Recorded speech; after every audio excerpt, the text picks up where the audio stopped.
Happy Sunday, Tour and Augusta. Happy Sunday, Consuela. Happy Sunday. It's so weird for me to call you Augusta. It's just been ingrained in my head, Poe. And, but you said this was a role play name, right? Or is this get used to it, Consuela, this is my name? No. Both are fine. You can call me anyhow you want. Okay. Honestly, no. Okay, well, I will call you Augusta because that's what I see over your head. So we're going to go with that. Okay. But we are here today for another interview. You are our second official Behind the Brand. And we're very excited for this because we've known you a good long time. And I don't want to delay the official interview start. And I don't know if Tour's line of questions will eventually get us to backstory time, but we have a story. Do the backstory, yes. You want me to do the backstory up front? Yeah, sure. Okay. Yeah, absolutely. Okay. Because I think it's very It's relevant. funny. I think it's funny. In hindsight, it's funny. In the moment, I was like, oh shit. But the story is, we started streaming Fliff 3 years ago now, Tour? So that's where we started. And, we're generally pretty positive people. And if we respect people's time and effort and things that they create. And one of the things that I've said multiple times over different streams and videos is that we like to stream and celebrate what SL has to offer. We're not here to tear anyone down. And there's plenty of other SL YouTubers to do that. And that's not our vibe anyway. I'd rather build people up than tear them down. That's just my standard operating mode. So, we go to the stores, we look and see, and, even if it's something that maybe is not meant for me or us, we will say that, right? This is not necessarily something that I would purchase. It's not my vibe or my style, but that doesn't make it crap, right?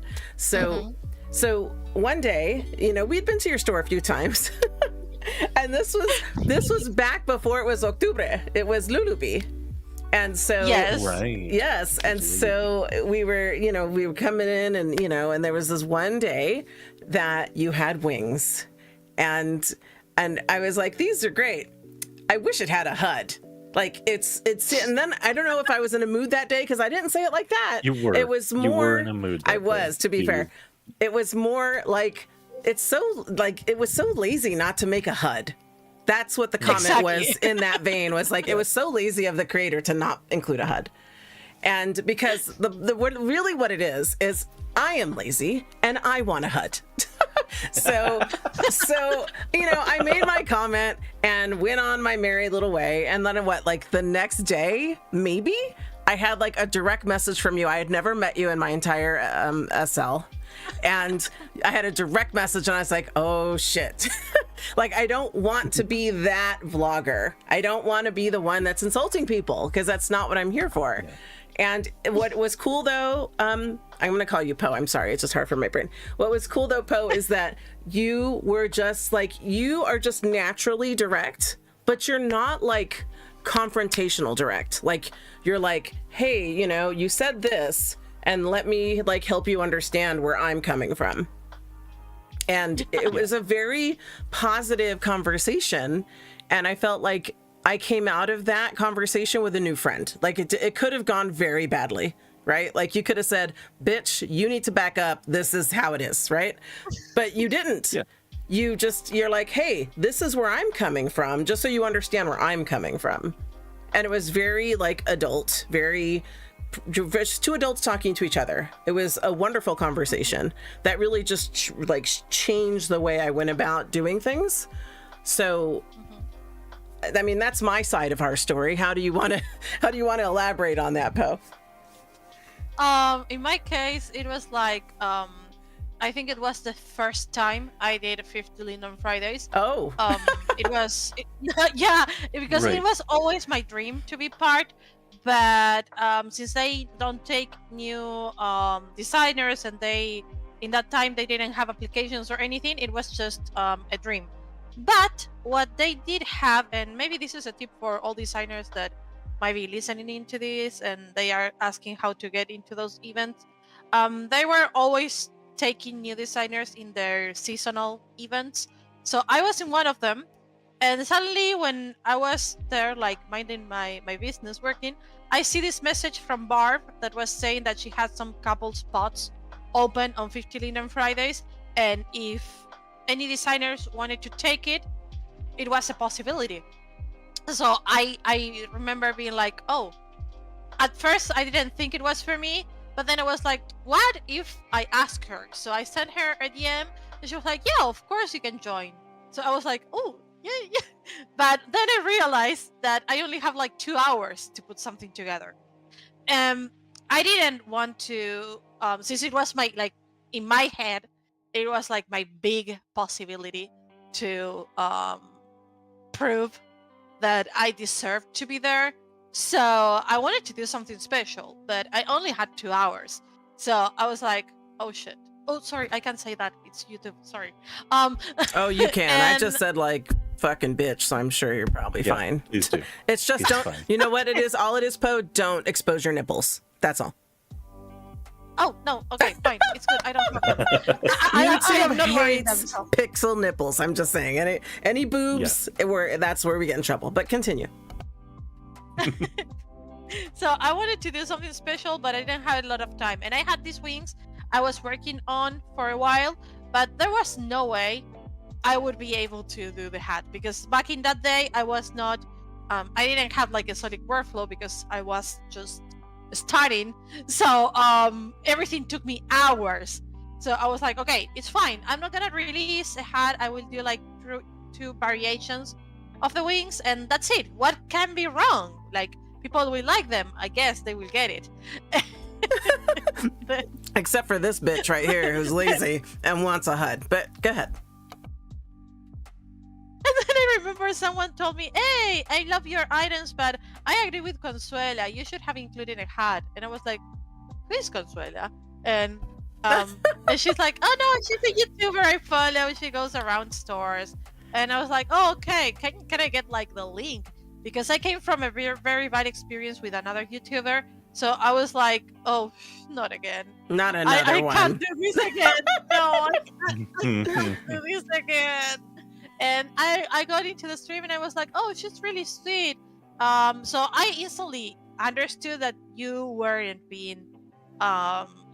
coming from a negative spot, but logically you didn't know that I was a last minute addition. So I was like, I will DM her, because maybe it would be nice if the next time she sees a designer that is not included hacks. Maybe it would be nice if she knew that maybe sometimes we are a last minute thing, and we do what we can. So I think I wrote you something like that. Hey, how are you? I love your stream, but I just want you to know this is what happened.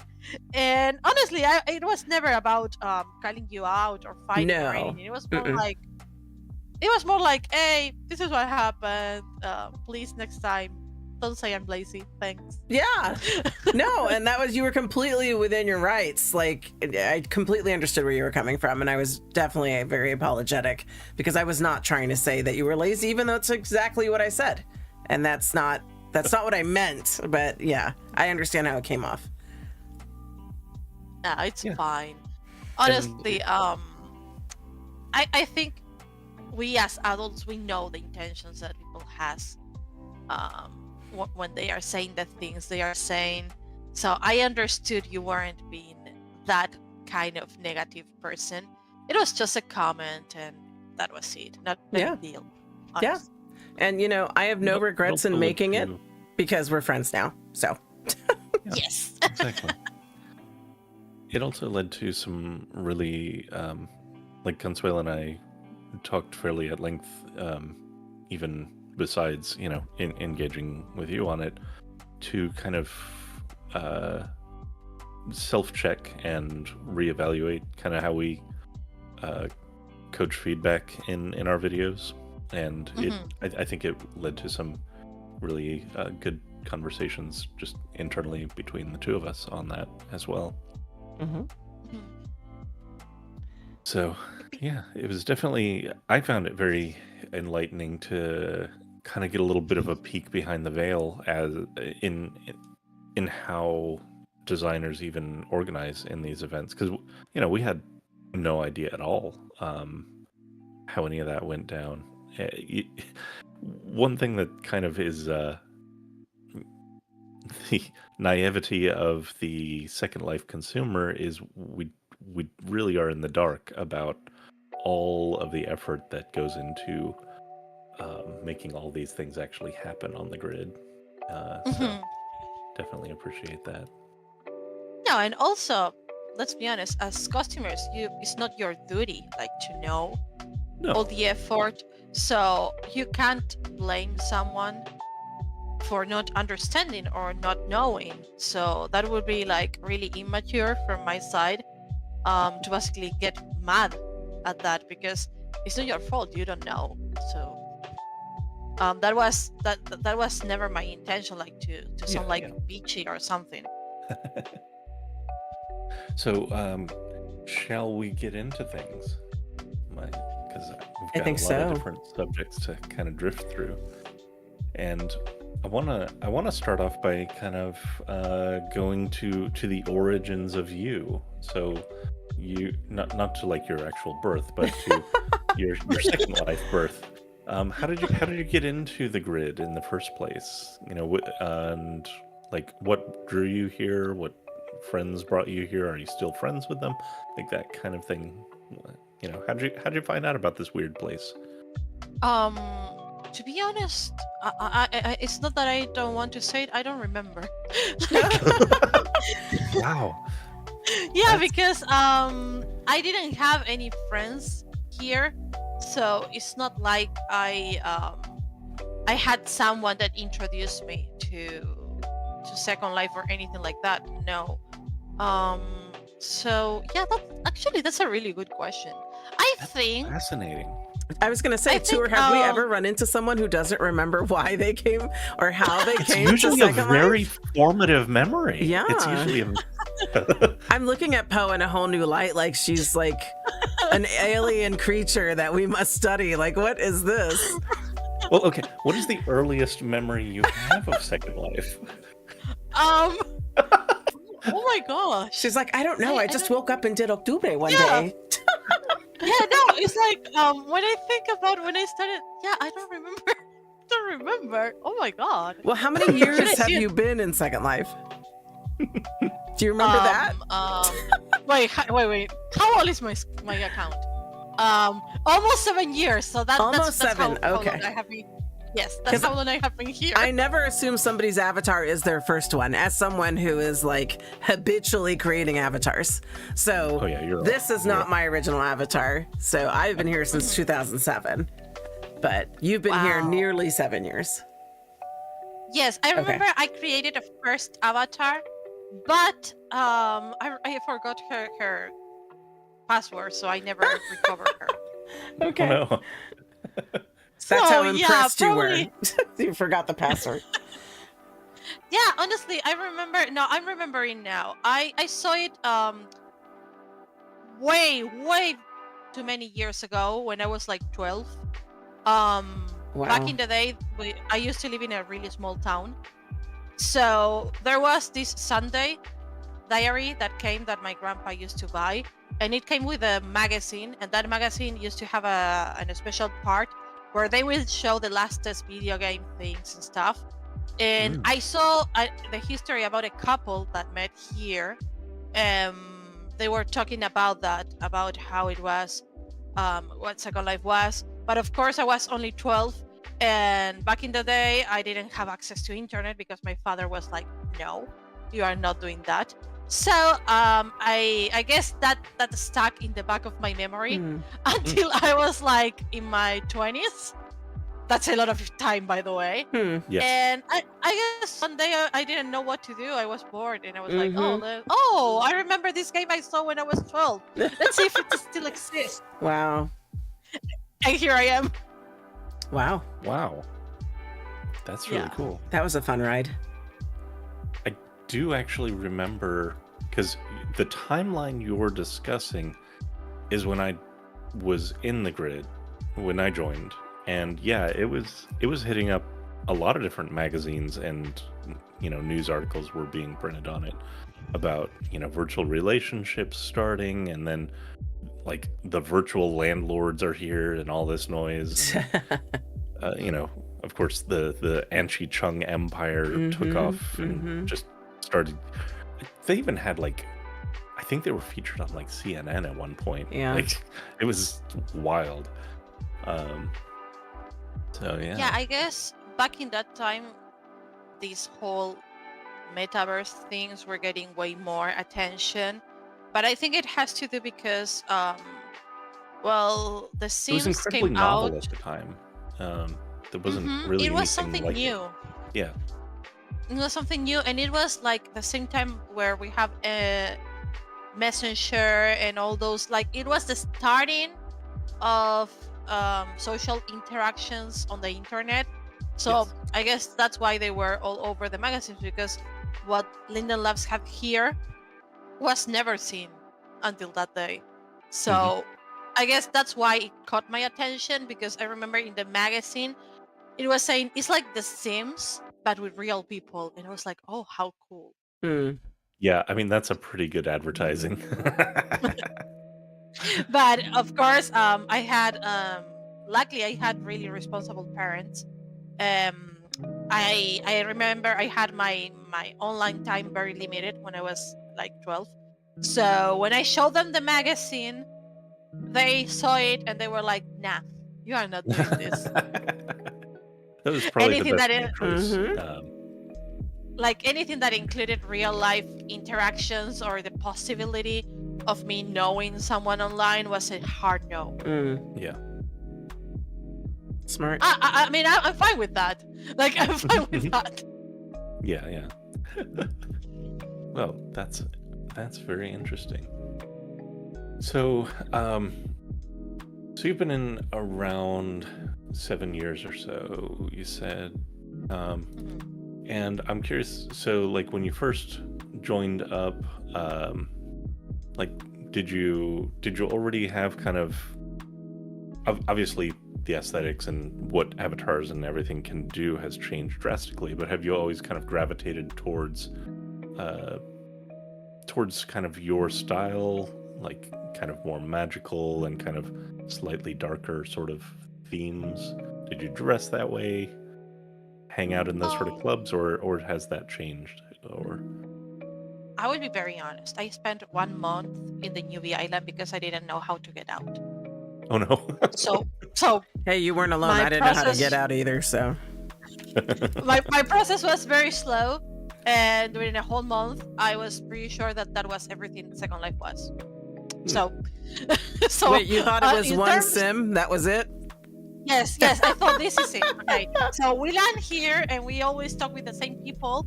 Wow. I didn't understand the because I was seeing all these Machinia things on YouTube, and I was like, how is this people doing this if I can't just like I can create a cube and that's it? So I like what I'm missing. Where do I get the skin or the hairstyles? Like I don't I understand. haven't found it on this one sim yet. Yeah, and then I remember one of the people I met there. She, I don't remember. Honestly, I don't even remember the name. Oh my gosh, I'm terrible. This person messaged me and was like, "Do you want me to send you a teleport?" And I was like, "A what?" Yep. And Yep. and that's I'm how right I- there with you. that's how I discovered the world. Okay, That's how you got free. I'm gonna interject because I have to say I had similar experience as you, Poe. Except I thought I could fly off the sim. So I learned how to fly and I just kept flying. And I never escaped until I discovered the search bar, the search icon. And I opened it up into the group that brought me here in the first place. And it was like, help. And to this day, I got a similar message where somebody sent me an IM and said, do you want me to send you a teleport? And to this day, I remember that person's name was Chloe Greenwood. So, you know, it's just, that's the one who like opened all the doors, and it was amazing after that. But it's not about me. It's about you. I just had to say, I have shared this in common with you.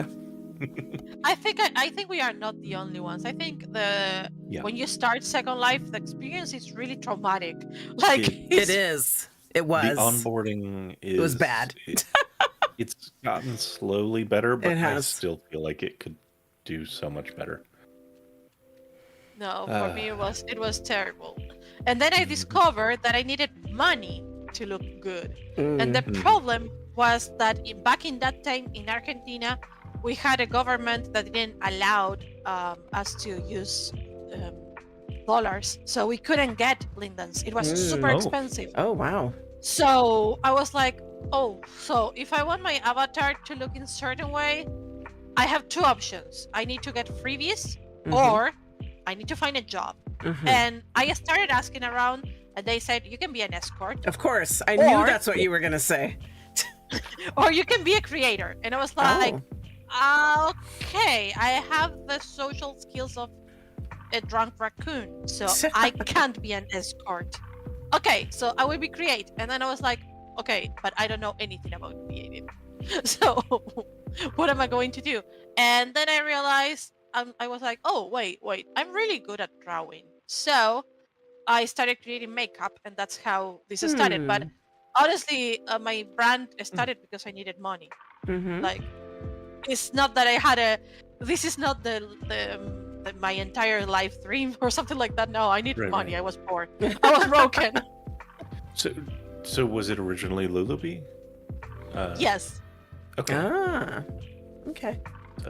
So there was no label before Lulubi, and Lulubi came about because you wanted to look pretty.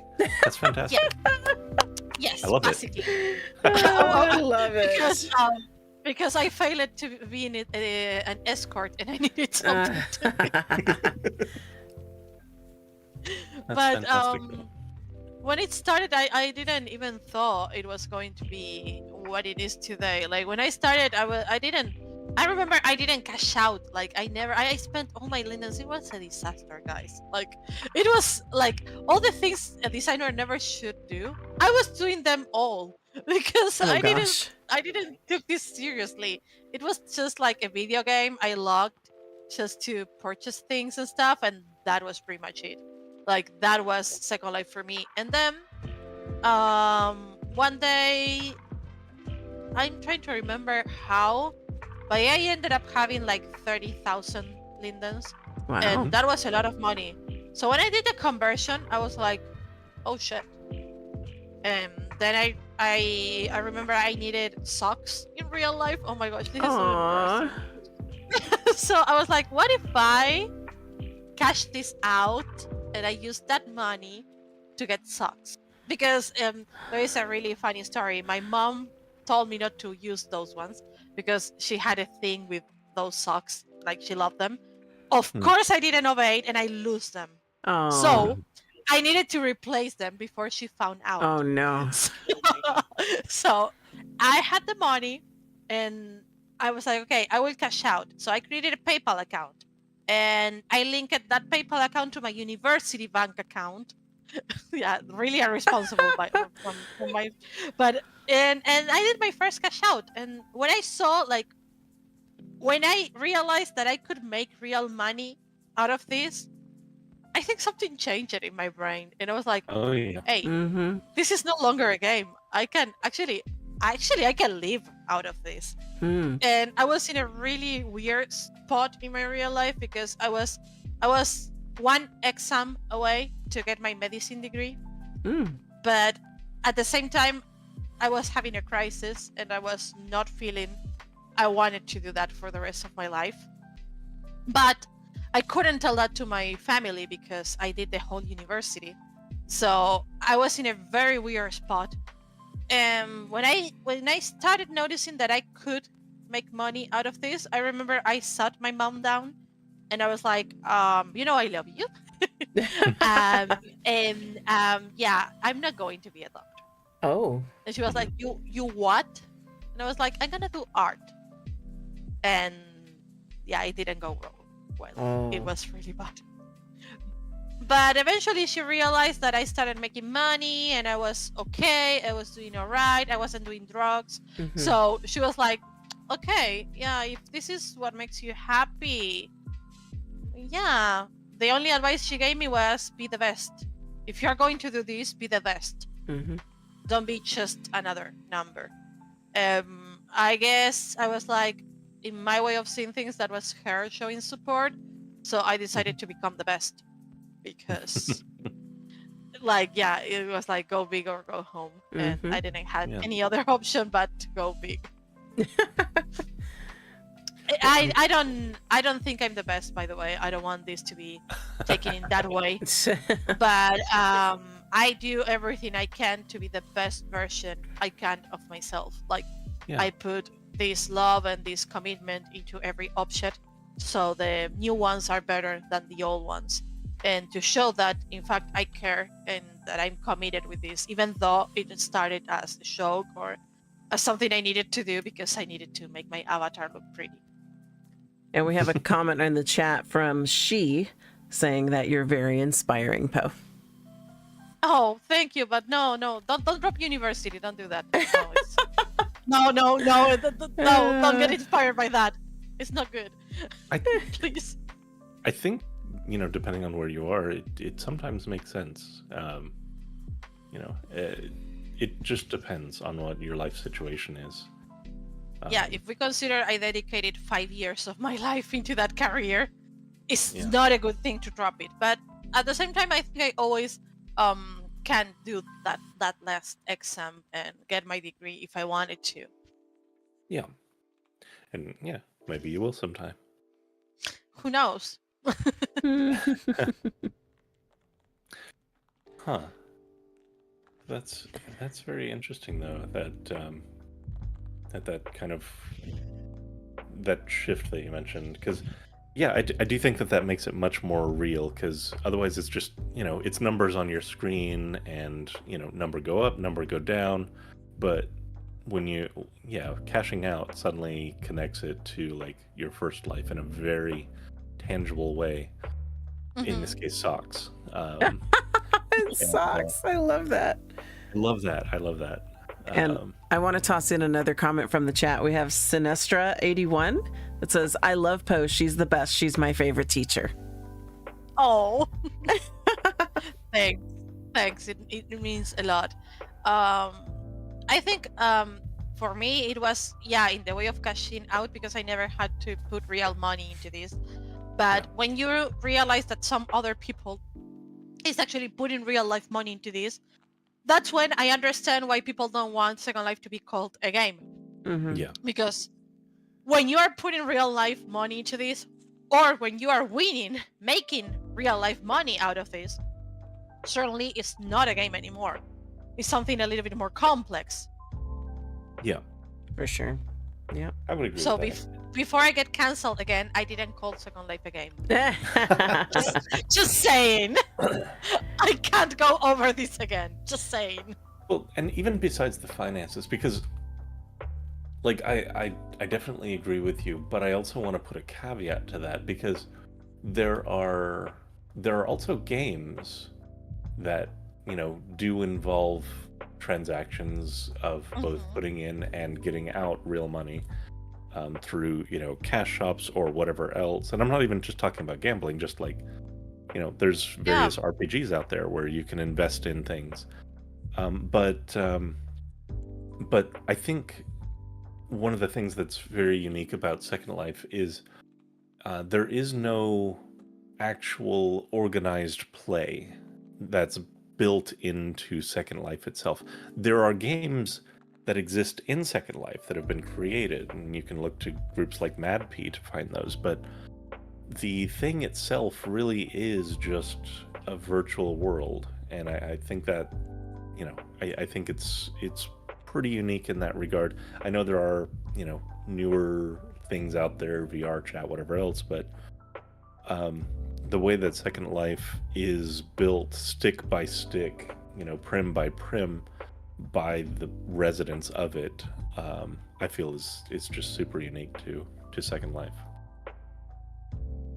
I think the social factor here makes it really unique, because you can get into other video games, VR or whatever, but I feel somehow the way you can connect with people here is completely different. So that's why I wouldn't call it a game. I would call it a sandbox, because it is a sandbox. But certainly I think calling it a game is invalidating a lot of the experiences you can get here. Yeah. I am curious. Outside of running your store, what else Mhm, do you get up to in Second Life? I know that you role play some, mhm. but what other things do you do? And what do you like? What kinds of role play do you or have you engaged in, and such as that?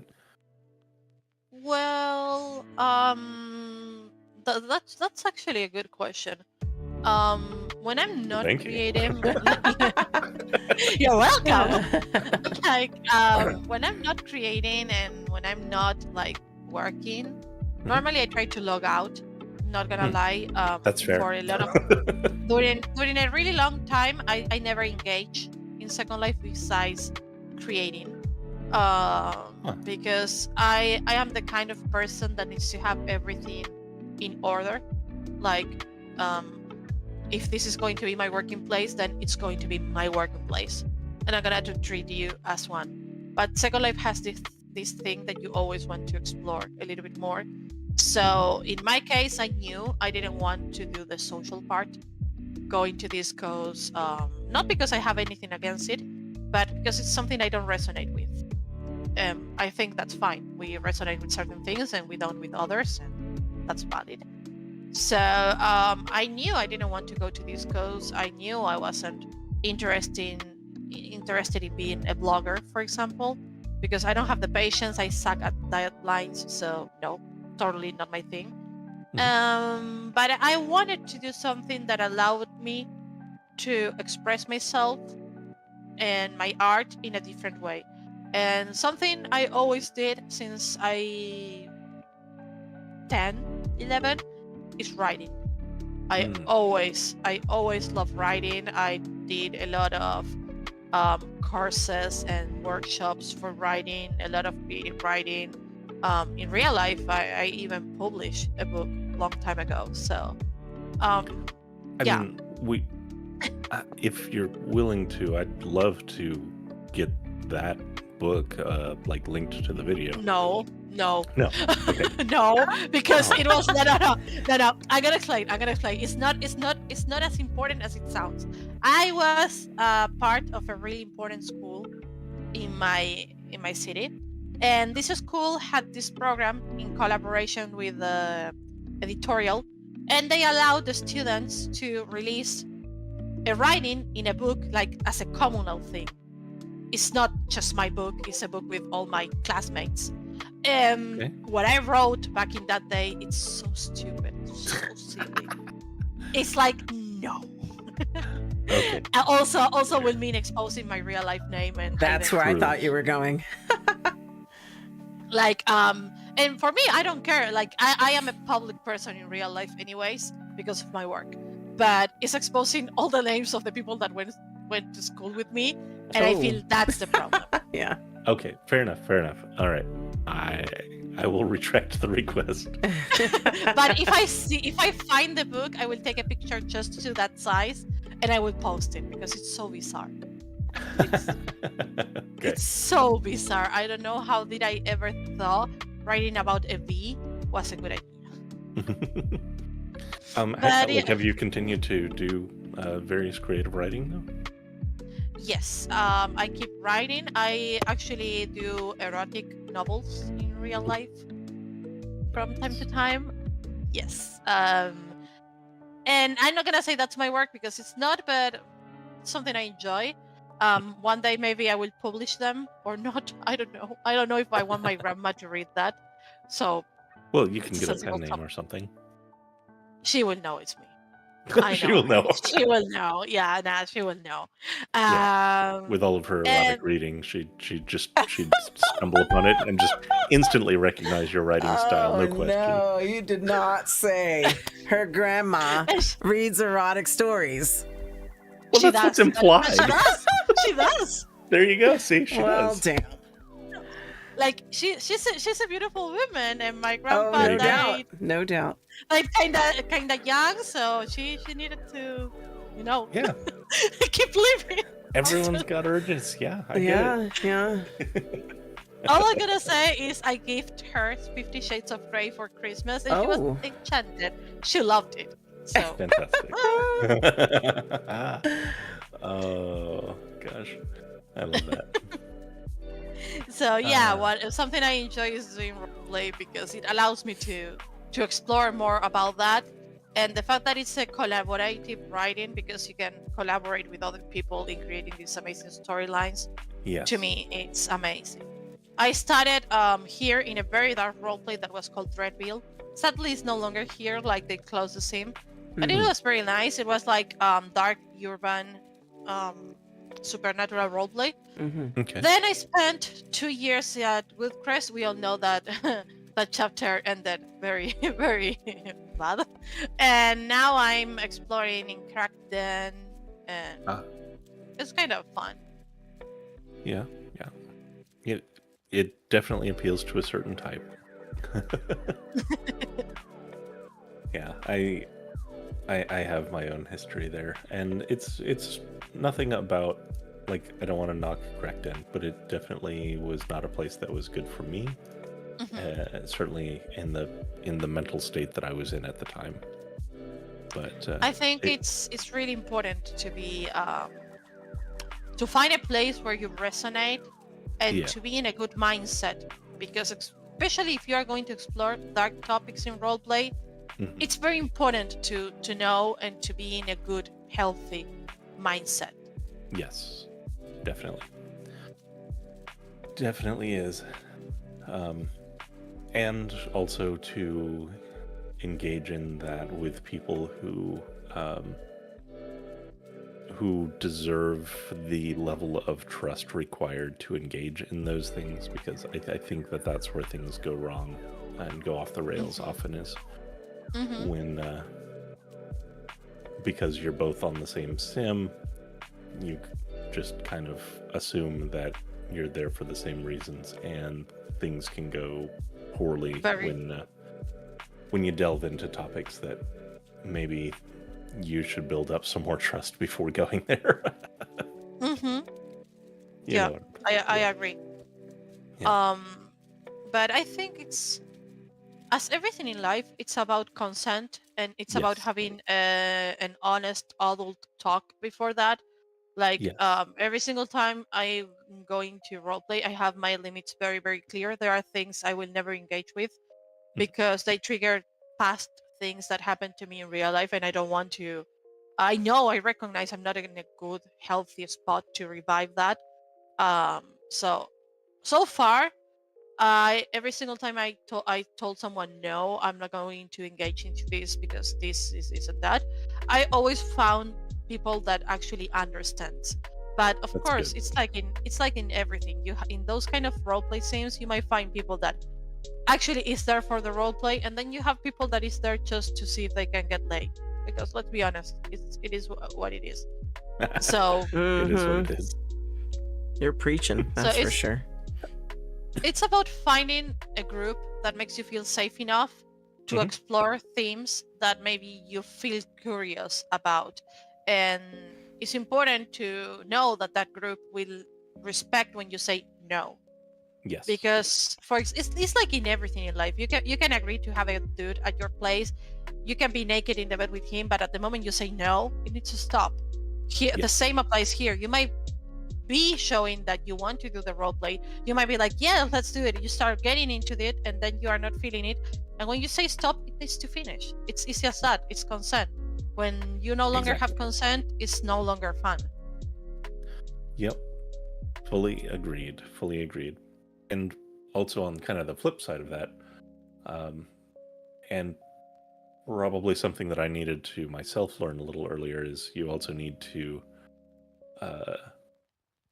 be cogent of when you're not actually into it, and be willing to actually speak up, because sometimes you can just get into that mode of, well, I don't want to be disruptive. They're clearly like into whatever's going on, but you need to also keep an eye on your own needs. You need to protect your peace and yourself.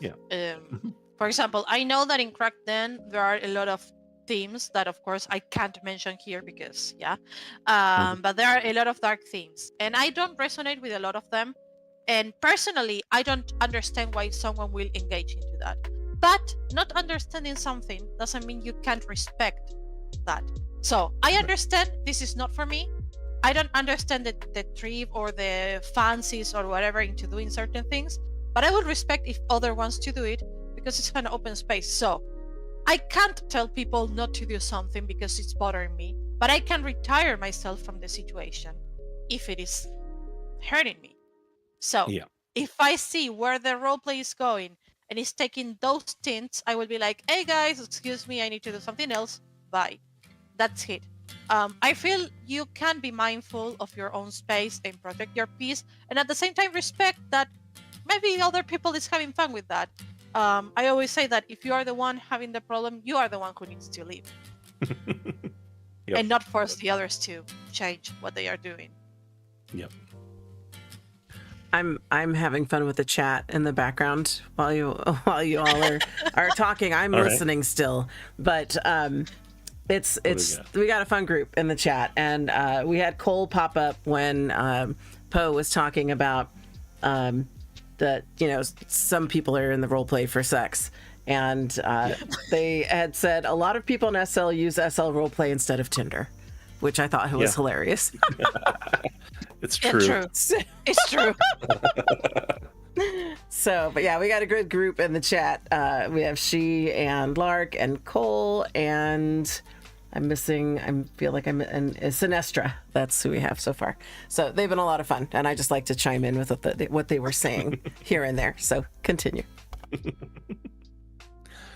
All right. Well, let's shift a little bit, and I don't want to dox you or anything, but I wanted to ask a little bit about First Life. You mentioned you are from Argentina. Yes. And always lived there? Have you traveled anywhere else? And such? Or I have been everywhere. You've been everywhere. That's fantastic. Yes. Luckily, I have a really good family, and I always had the possibility to do whatever I wanted to do. So they always supported me, and then because of my real life work, I started traveling a lot. So I have been everywhere, and of course there are still places I want to visit, things I want to do. For example, I have never been in Africa, and I would love to go there. Nice. So maybe in the future. Yeah, absolutely. Is there somewhere that you've been that you thought was amazing, and if you weren't bound to Argentina, would be I would enjoy living here? Okay, I will be brutally honest. To me, Argentina is the best country in the world. Sorry, I love it. I understand. I'm just saying. No bias at all, but yeah. No. Setting aside how amazing Argentina is, if you were forced to choose somewhere else. Oh, damn it. If I was forced to choose somewhere else, probably I will be living in Scotland. Scotland. Okay. Interesting. Why is that? You know when you feel that a place is calling you? You don't know why? Mm-hmm. Okay, I always felt this connection with Scotland. I don't know why. I don't have a logical explanation. It's because I love the castles, I love the history, I love the rain. No, I just feels that there is something there for me calling me, and that's it. That's it. Do you think it could be some kind of past life stuff? Probably. Yes. Probably. I know that a lot of people don't believe in that, but my mom is a hippie, so it's not I had to choose. Yeah, the first minute I was in this world, she did my whole constellation things and the registers and all that. I think that's the last place where I was alive before this life, and there is something there calling me. I can identify with that because I have felt the same way, not about Scotland, but in my case, it was about England. And I can't ever put my finger on why. And this is before Harry Potter, because I'm a big Potter fan. But as a young child, I just always felt like called to England. And I could never put my finger on why. I don't just think think you've ever mentioned that. No. I just think your soul, you just, I don't know. I think our soul just resonates with this energy we don't know about, and that's why sometimes you ended up in places you never expected to be. I always tell this story when I had the chance, but I was in a really dark spot of my life a couple of years ago. To the point I was considering ending things Oh, no. because I was in a really bad mindset. And one of my friends that is completely nuts, because she's the definition of someone who should be locked in, but she's not. She's free. She came to me and was like, "Hey, I know this place where people says that you can spot ovnis. Want to come with me?" And I was like, "What?" So for some reason, I was like, "Okay, I'm already thinking about ending things up. So if I fell down a mountain, I see it as a win-win." So Jeez. so no. I decided to go with her, and we invited another friend. So we were the three of us, and one night we were really high, but super high, like to cosmic levels high. And we were walking down this street at night, no lights because it was in the middle of nowhere. I started noticing this. Oh my gosh, I'm gonna sound like the most lunatic person ever. But we saw these lights in the sky, that they were moving with a pretty fine pattern that made us realize it was an airplane. And don't ask me why. I knew that I had to be in that place and that I had to see that. And the next day, I never did trekking in my entire life until that point. My friend decides, she comes like, "You know what? There is this super high mountain in this city. We need to go there." And I was like, "You understand that I have the skills of nothing. I never did this." And she was like, "Let's do it." So it was 6 a.m. was a still night, and we started climbing the mountain with zero skills, zero knowledge, but all the willingness in the world. At one point, they keep going, and I was there alone, and this orange cat was next to me, and I was like, "This is why are you here?" And I remember standing, being there, and then seeing the sunrise, and somehow I realized I like to be here. I didn't want to die. To me, I feel that when you have the chance, like when your soul is talking to you and telling you to do something, even you think it's the most crazy nonsense thing in the world, you need to do it because there is a reason behind that.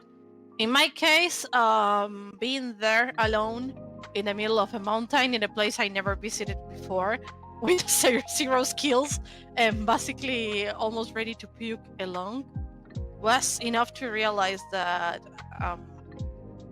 that I wanted to be here. So maybe the fact that you want to go to UK or me wanting to go to Scotland is our souls telling us that what we are looking for, even if we didn't know what we are looking for, is there. I think it's the possibility of fulfilling a dream what makes life interesting. I agree. Or worth to be alive. Well, I'm glad you're still here. Thank you. I'm glad to be here. Yeah, that's really quite a story. And it's probably because of the cat. I mean, of course you're gonna bring it around to a cat. He's a cat dad. That's why. The cat saved the day here. Yeah. No, cats do that. The cats are the most magical things in the world. I will... Like, we have the dogs that are the most loving things in the world, but cats are so magical. They are. I agree. But I definitely can agree that a lot of times, especially, when we have a lot of stressors in life and we are just, all of our day, all of our thoughts are consumed by just trying to get through another day, it can be really easy to get into a really bad headspace, and especially doing something that just completely breaks that cycle and is something completely new, especially if it is engaging with nature in some way. I think that is something that we need to do more of just in general, because the world's a pretty amazing place, and it doesn't get appreciated enough. I agree. I feel we get lost in so many stupid nonsense things. Yes. And we forgot that we will die. Like, and we spend all this time in the world worried about things. And I always think to myself every single day I wake up, okay, if I die tomorrow, what I will be caring about today? And those are the things that gets my attention. Anything that I don't include in that list will have my attention. Because we need to learn to understand that we are not eternal. And even if you right now feel healthy and you feel amazing and you don't have any signs that something might happen, you might have a stroke. You might go out and you might die. So is it worth to put our time and our energy in things that are not here to help our souls? Yeah. We spend so many time fighting each other, creating a stupid controversy on internet or outside internet, and we forgot that we will die. And honestly, if I die, the last thing I want my family to read on my social network is that I was fighting over some stupid internet drama. That's not who I want to be. And that's not the person I want them to know I was, because it's not. So I think when we start understanding that life happens in a second and you will die, you start noticing that we worried so much about so many stupid things. Yeah. The chat's feeling your words, Poe. Everybody's like, yep, she's wise. She's so true. Yep. And all I'm doing over here is nodding and agreeing with the chat. I remember one time when I was in therapy, I was complaining. I don't even remember what I was complaining. And my therapist looked me dead in the eyes. And she was like, okay, I give you $5 million.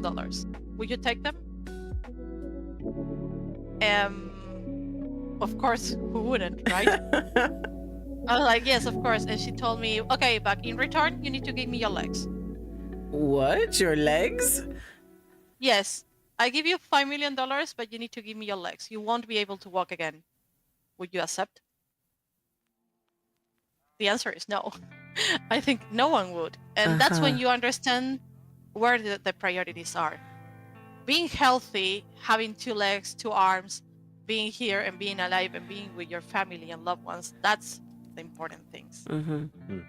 When you put things in perspective, money doesn't have worth.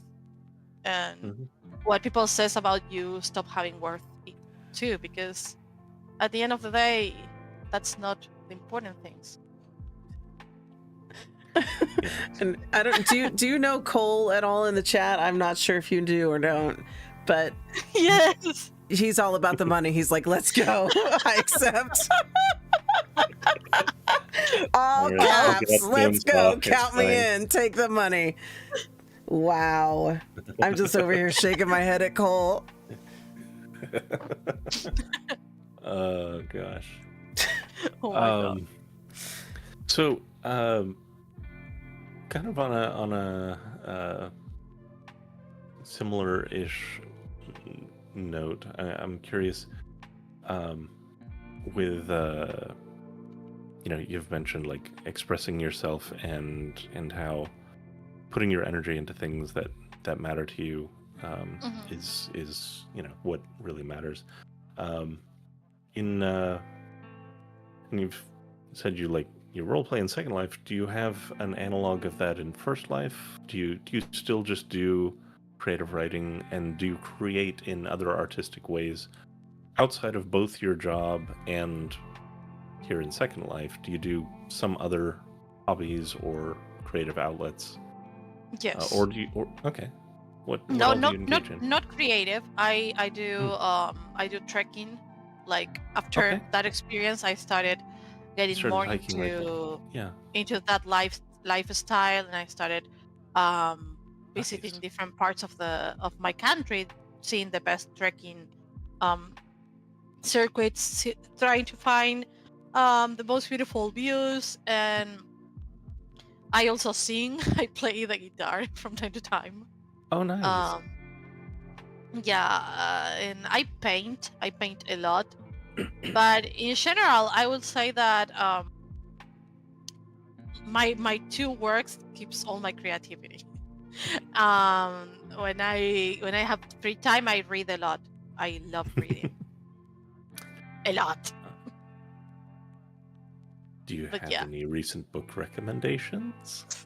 Yeah, but I need to find the name in English, because in Spanish it's the Golden Prisoner, but I know that in English it has a different name. Let me look for it. I think it's Gilded in English. Okay. The Gilded Prison. Let me check. The Plated Prisoner. Okay. It's Got a it. history. It's like a reversion about the Midas king myth.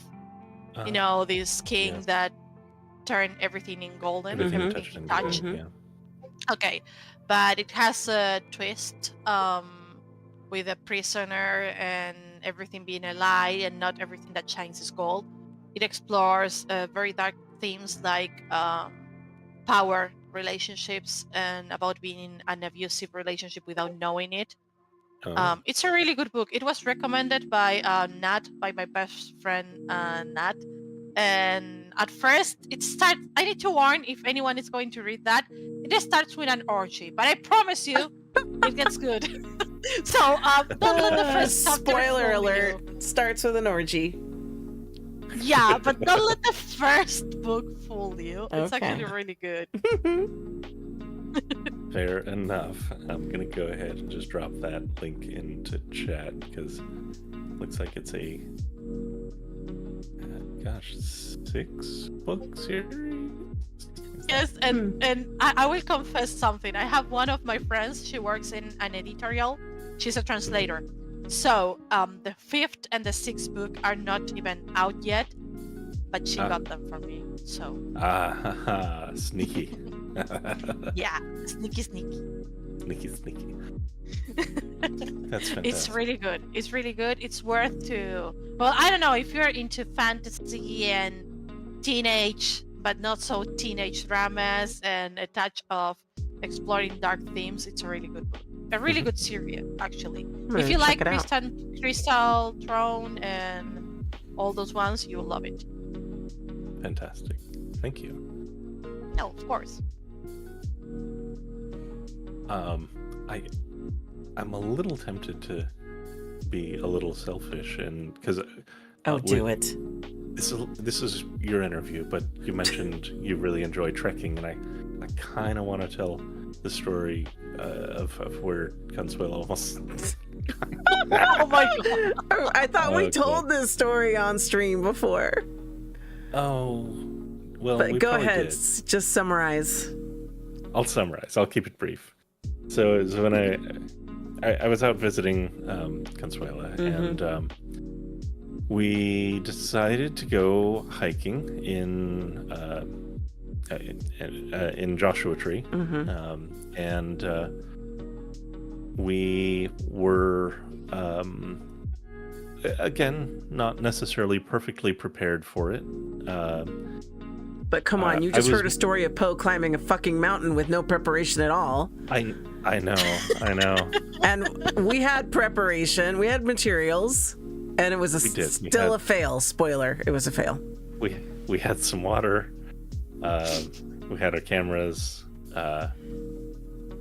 and that, I guess that was about it, really. Well, I did have a backpack of something. Yeah. I don't know. Anyway, so we set out, and the plan was we were going to do this loop, and it was going to be short loop. Go do loop and a short loop, not a mountain, just a short. Oh no! just a short loop. Now, I said, that seems like it might be a little long, but we'll see how it goes. Because it was like a 6-mile loop or something. So we set out. I want to say it was 5. Okay, 5-mile loop. Anyway, we set out and get about, I think, maybe a mile and a half in, and we come to this one place, and in fairness, the whole time it's gorgeous. Like, we have beautiful sight lines. We see the mountains on the horizon. We have, these cool rock formations, these really unique trees. Like, it really is a wonderful park, and we have no regrets about any of None. this. But we get to this one area, and it just like opens up, and we have this amazing vista that it must have gone on for miles. Took several pictures from there, but it also, the path itself went decidedly down, and then looked like it was going to wind around some places. And I mentioned, maybe this is kind of going to be a point of no return. We could just go back, And this is where I go, no, let's carry on. Oh no. Yeah, so we did. And kind of to summarize, Please summarize. At some point we were moving slow, so I decided we needed to turn around, and I convinced her when I mentioned we're not more than halfway there, and we've used up more than half our water. And that was the turning point for me. Yes. So we did turn around. I did call and summon the park rangers, and we did get a lovely escort back to the car. And, by how many rangers? 3? 3. Yes. But come to find out, I was suffering from hypernatremia, where it's a deficiency of sodium in the blood. So I was getting winded very, very quickly. Dizzy and the whole bit. And it wasn't excessively hot. We went on a day when it wouldn't be hot. It was like 80, maybe. And it was, it could be a lot worse, a Joshua tree. So I was like, it was not comprehending that I'm fine. Everything is fine. Why is this happening? Well, hyponatremia. That's why. So electrolytes, friends. Drink your Gatorade. Bring your electrolytes. Yeah. That's what we were missing. But Poe, she didn't need any electrolytes to climb the mountain. But that, I'm different. I need my electrolytes. No, but... Well, she also went out there to die. Yeah, like I had a very strong death wish, so I think that helped. Maybe when your mind decided to go suicidal, your body needs to compensate. Gotcha. And makes you be extra healthy to make it hard. Poe wins. Poe wins the argument. He's like, hey bitch, you won't die today. So death wish sorry. Versus electrolytes. Let's see. Yes. Well, that's the thing, Cole. It wasn't just about staying hydrated. Because we were. I was very hydrated. It was overhydrated, actually. It was too much water, not enough sodium and other minerals. Guys, a banana away avoids this kind of problem. A banana? Is that what you said? A banana. Yeah, I love banana. I love how you say banana. In Spanish. It's the only way I know how to say it. I love it though. I do. All right, so gonna jump ahead a little bit because you've already touched a little bit on kind of the origin of Octubre, but I wanted to ask, going back to when you were forming Lullaby, and I was curious how you actually got the first, makeups that you were creating, how you learned to do that, how you learned, this is a time where there weren't necessarily as many resources available as there are today to learn stuff. How'd you jump in on that? Well, there is a very Argentinian thing that basically, if you ask something to an Argentinian and they don't know, they will lie to you. Because we will never admit we don't know. Oh. It's a very cultural thing. I don't know that why one. we do that. I didn't know that either. Yeah, I don't know why we do that, but you In the will never Argentinian hear. deep lore. Yeah, you will never hear an Argentinian telling you, I don't know. So, with that mentality, I was like, okay, it's not that I don't know how to do this, it's just that I haven't figured it out yet. But I'm sure I know. That's called growth mindset. It's gross. So, in my logic, I had to get a map that I could use to stamp the texture I wanted to use and go from there. Now, the problem is, did I have Photoshop skills? No. Did I know how to use Photoshop? No. But I was committed to that. So, I sat down, I got the Second Life default UV map, which was a nightmare to make it match to the Lelutka heads, that I think was the version 3 that was being used in that day. Oh, no, I'm lying, because that version had the default Second Life map, so it wasn't a big deal. And I simply started to paint some stars here and there and upload into Second Life and seeing if it was looking nice in my idea of what looking nice was. And that's how I did it. So, if you ask me, did I watch a YouTube video? No. Did I knew what I was doing? No. But I knew I wanted it to look pretty. So I had a goal. Whatever I did to get into that goal was going to work. And basically, in that way, I started figuring out the workflow I wanted to follow. And I created a pretty solid workflow to create makeup. And it worked. I don't know how, but it worked. You figured out what worked for you. You figured out your process, and you just refined it and stuck to it. That's fantastic, though. Exactly. What I love about that particular story is it I don't want to say that it makes it sound easy, but it makes creation sound much more approachable. That someone can just, if they have the will to do it, just kind of force their way in and make things.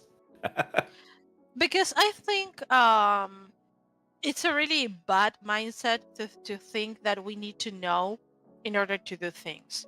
You don't need to know. You don't need to know anything. You just need to you just need to want to do something. That's the first step. Wanting to do something, and then you will figure it out.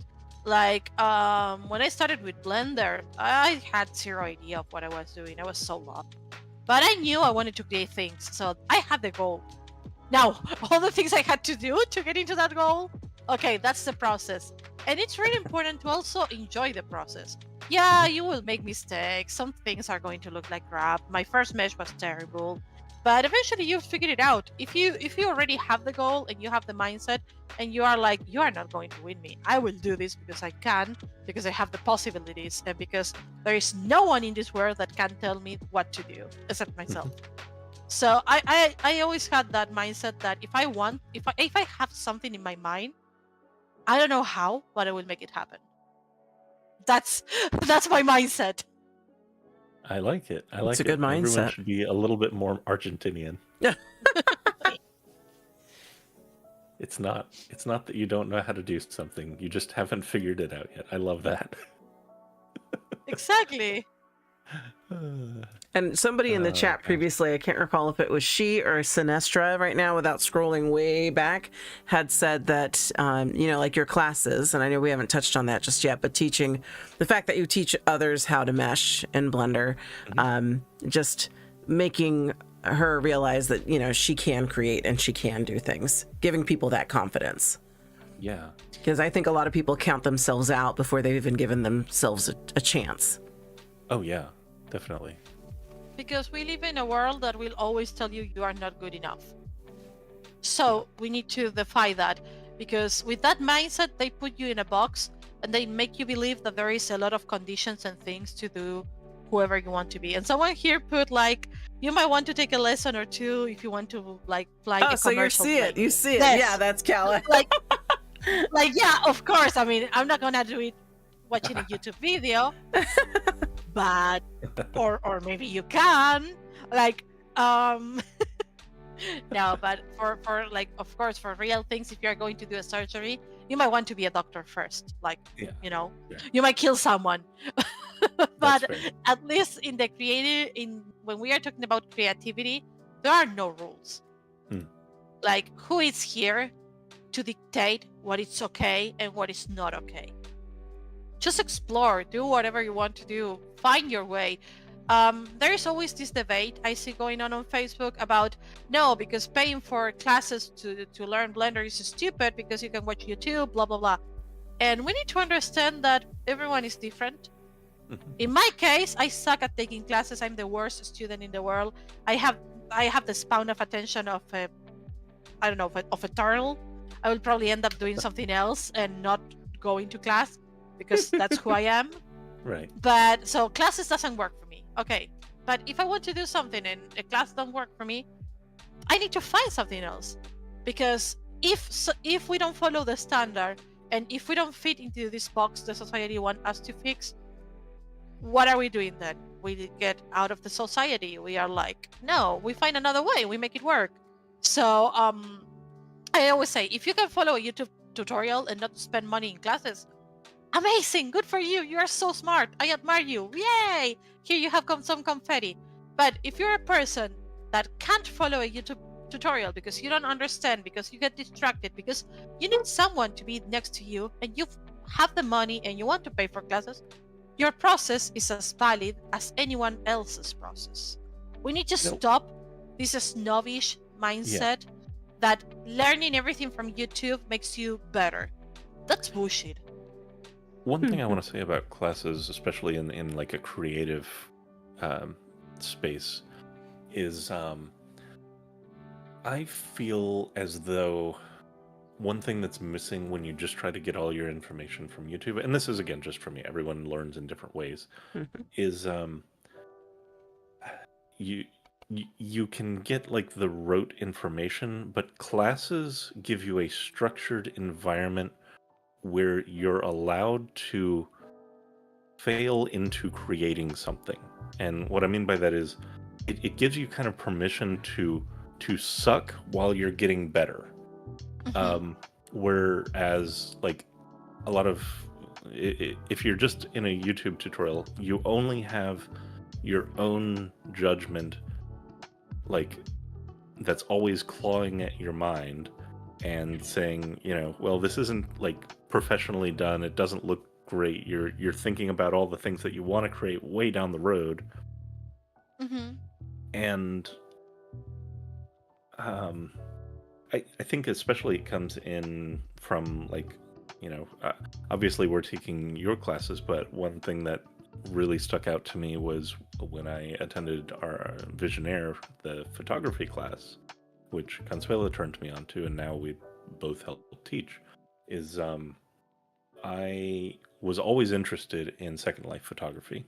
I always loved the things that people would do, taking pictures in virtual worlds, but I did not have an eye for it, and despite knowing vaguely concepts of photography, I never really tried it because I was like, it's clearly some people have it and that's not me.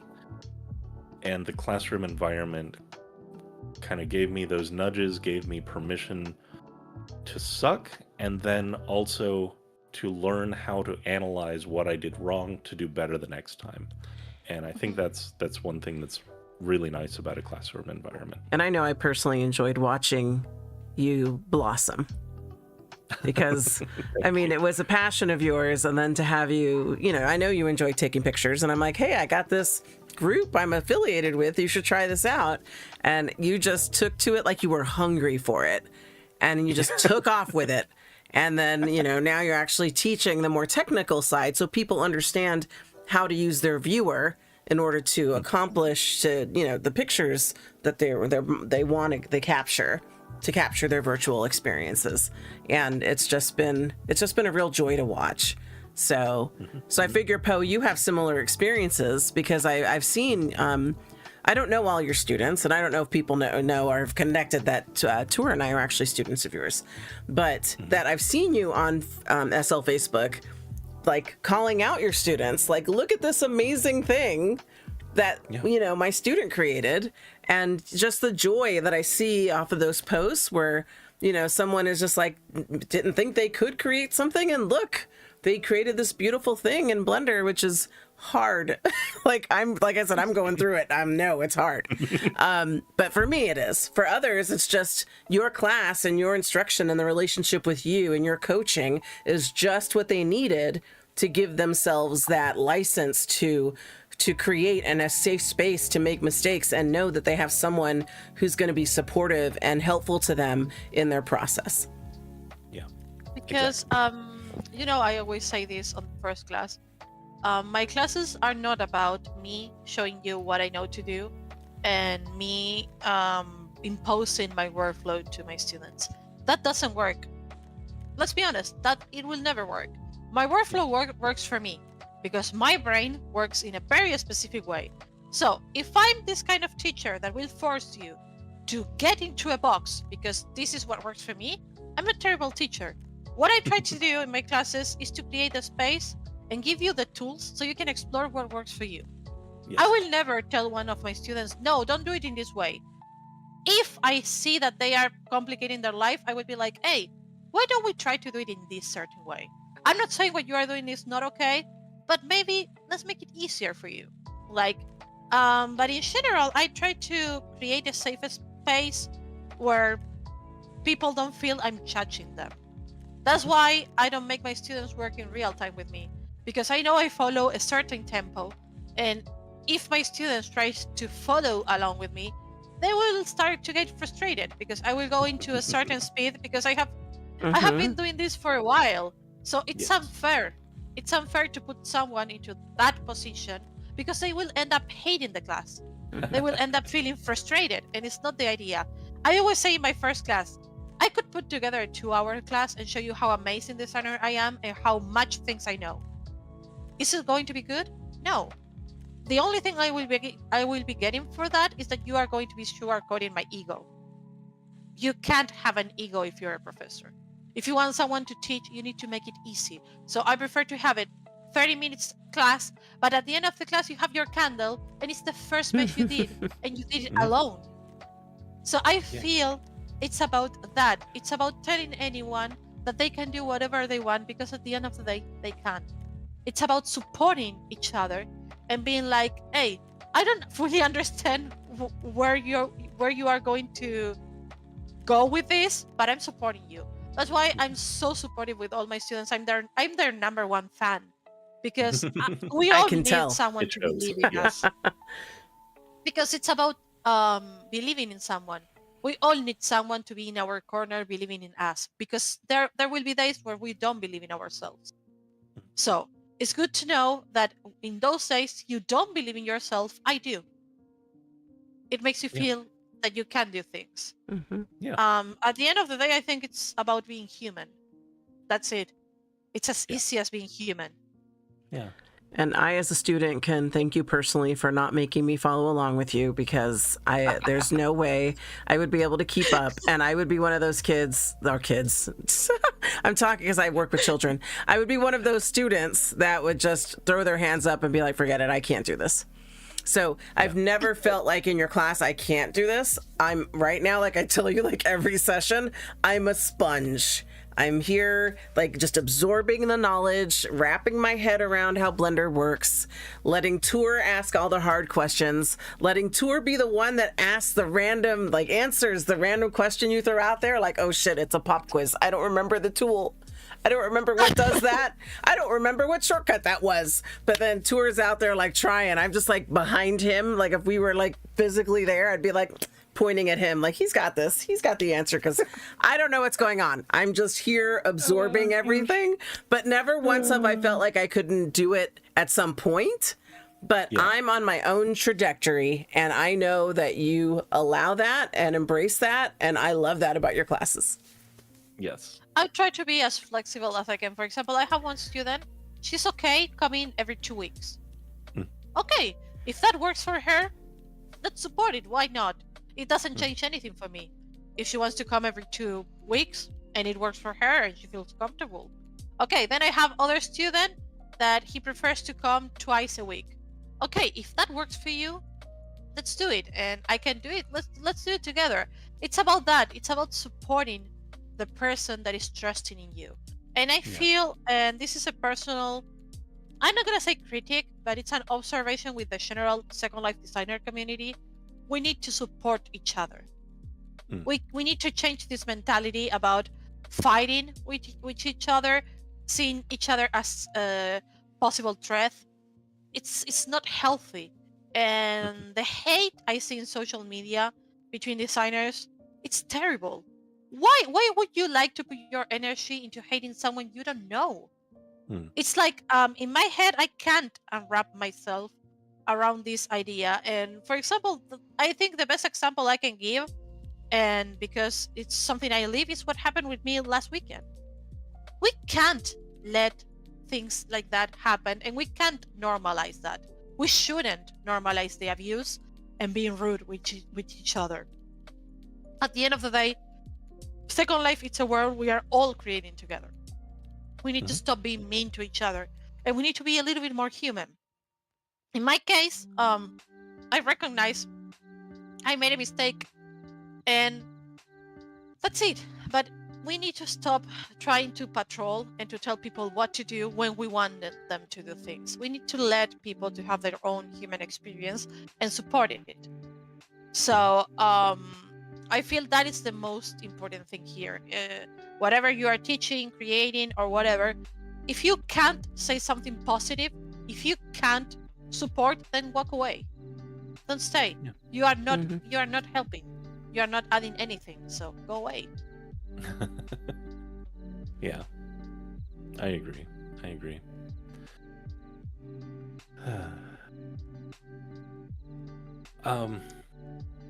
All right, so I want to kind of shift topics to themes a little bit.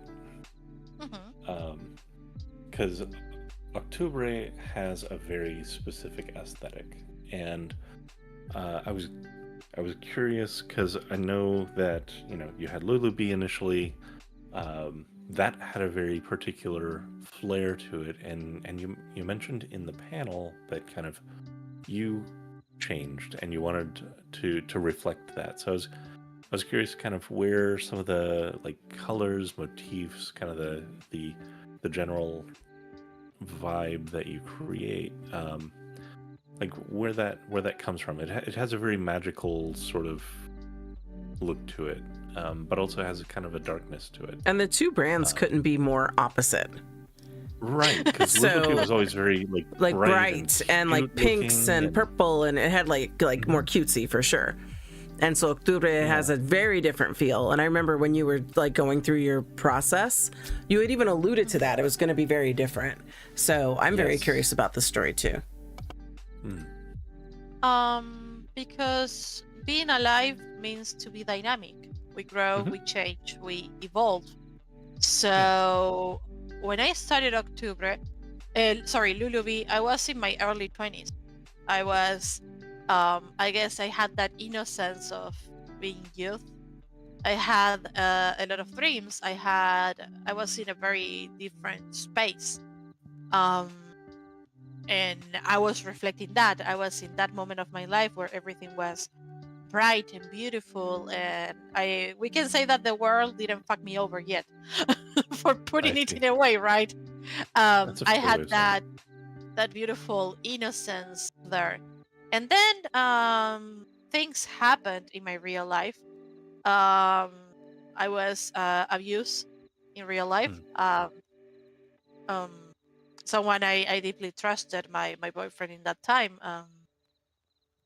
And those kind of things changes you.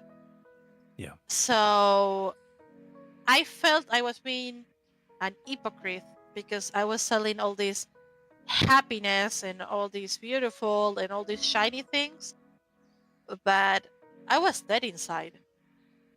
I was fantasizing about ending my life on daily basis.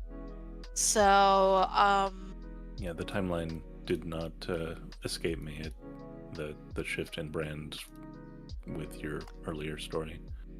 So I couldn't. I felt I was lying to myself, but most important, I was lying to my customers. I was selling something I didn't believe in. I would think Not lying gonna to lie, yourself would be more important. The customers but not can gonna get lie, that. in a business, numbers are important, and I was selling a lot. I was making a lot of money out of Lulubi, but I felt it was all a lie. So I could have kept going with that. Yeah. But it didn't represent me. So I got into a point where I was like, okay, I need to be honest about this because I'm no longer this person. And I was starting to lose the joy in creating because I was having to create things that I consider were not something I felt. So I started to try to find that new identity. And I discovered that you can have all this darkness in you because what happened to me, it won't go away. And I know it.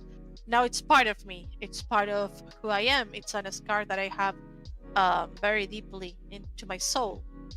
But it's what I do with all that darkness what counts. So Octubre is basically that magic that Lulubi used to have, but with all the darkness that now I have. This is why the store has all these plants, because it's about, okay, there can be darkness, and darkness doesn't mean it's something wrong. It means you survive. You can't go through hell and not expect to be branded. It's unrealistic. So I can say I survived. I survived to something that almost killed me, and I'm proud of that, and I want my brand to represent that. So Octubre is more about reborning. It's about you die to born again and to do better. I had to die, that the person I used to be had to die for me to come out in this way. And to be honest, I really love this brand identity, and I really love what I'm creating because it is aligned with who I am. With that, yeah, in this store, you will find all this magic, all these beautiful things, but you will also find a lot of pain. If you pay attention to all my objects, you'll find a lot of pain too, because it's part of life. Life is this beautiful, crazy combination of magic, happiness, but also death and sadness.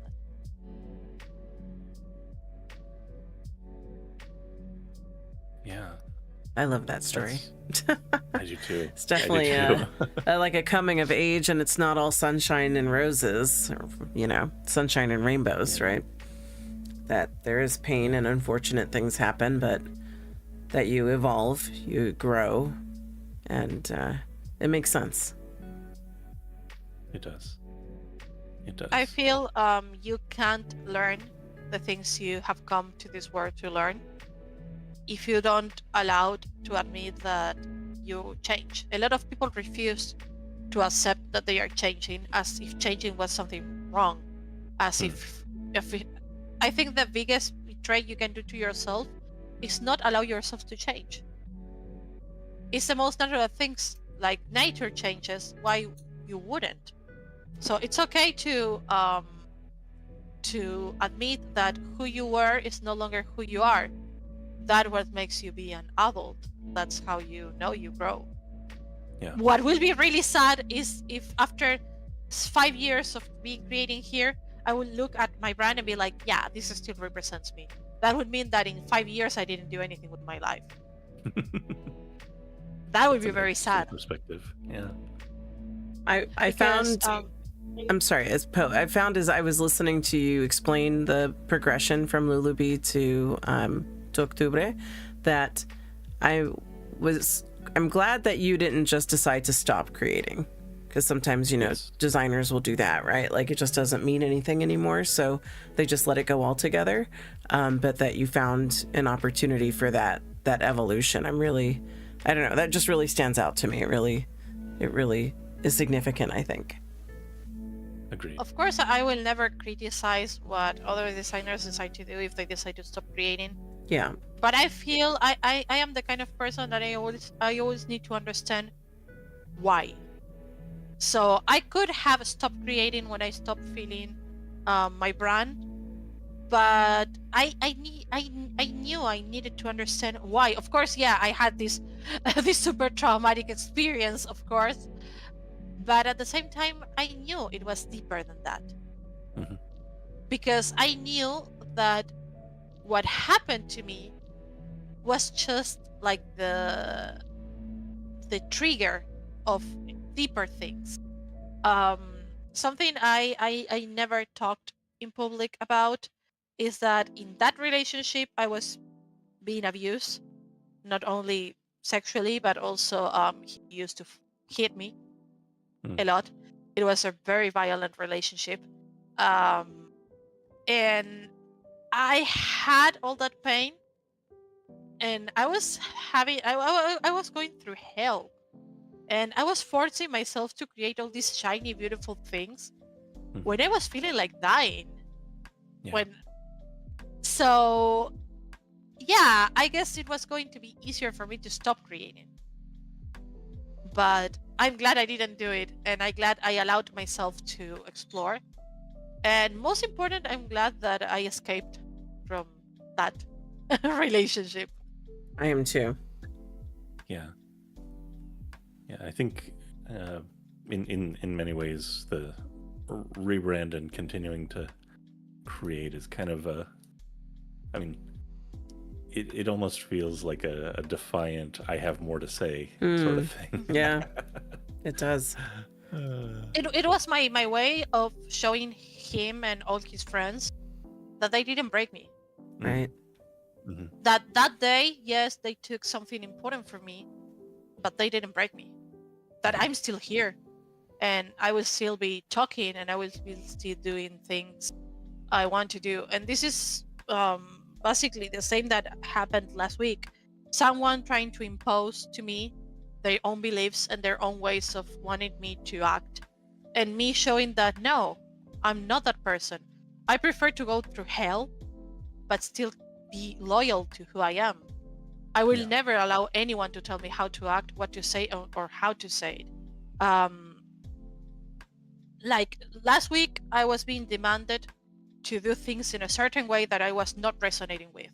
And let's be honest, it would have been way easier if I would just do things in the way this person expected me to do, but I chose not to because it's not who I am. I think it's very important in life to stick to your values and to who you are, even if that makes you lose friends, even if that makes you lose things. Because at the end of the day, you need to feel proud of who I am. So I can look at myself in the mirror and I can be like, yeah, I'm proud of myself. I don't know if everyone can say that. So I'm very proud of that. Yeah, definitely. Definitely.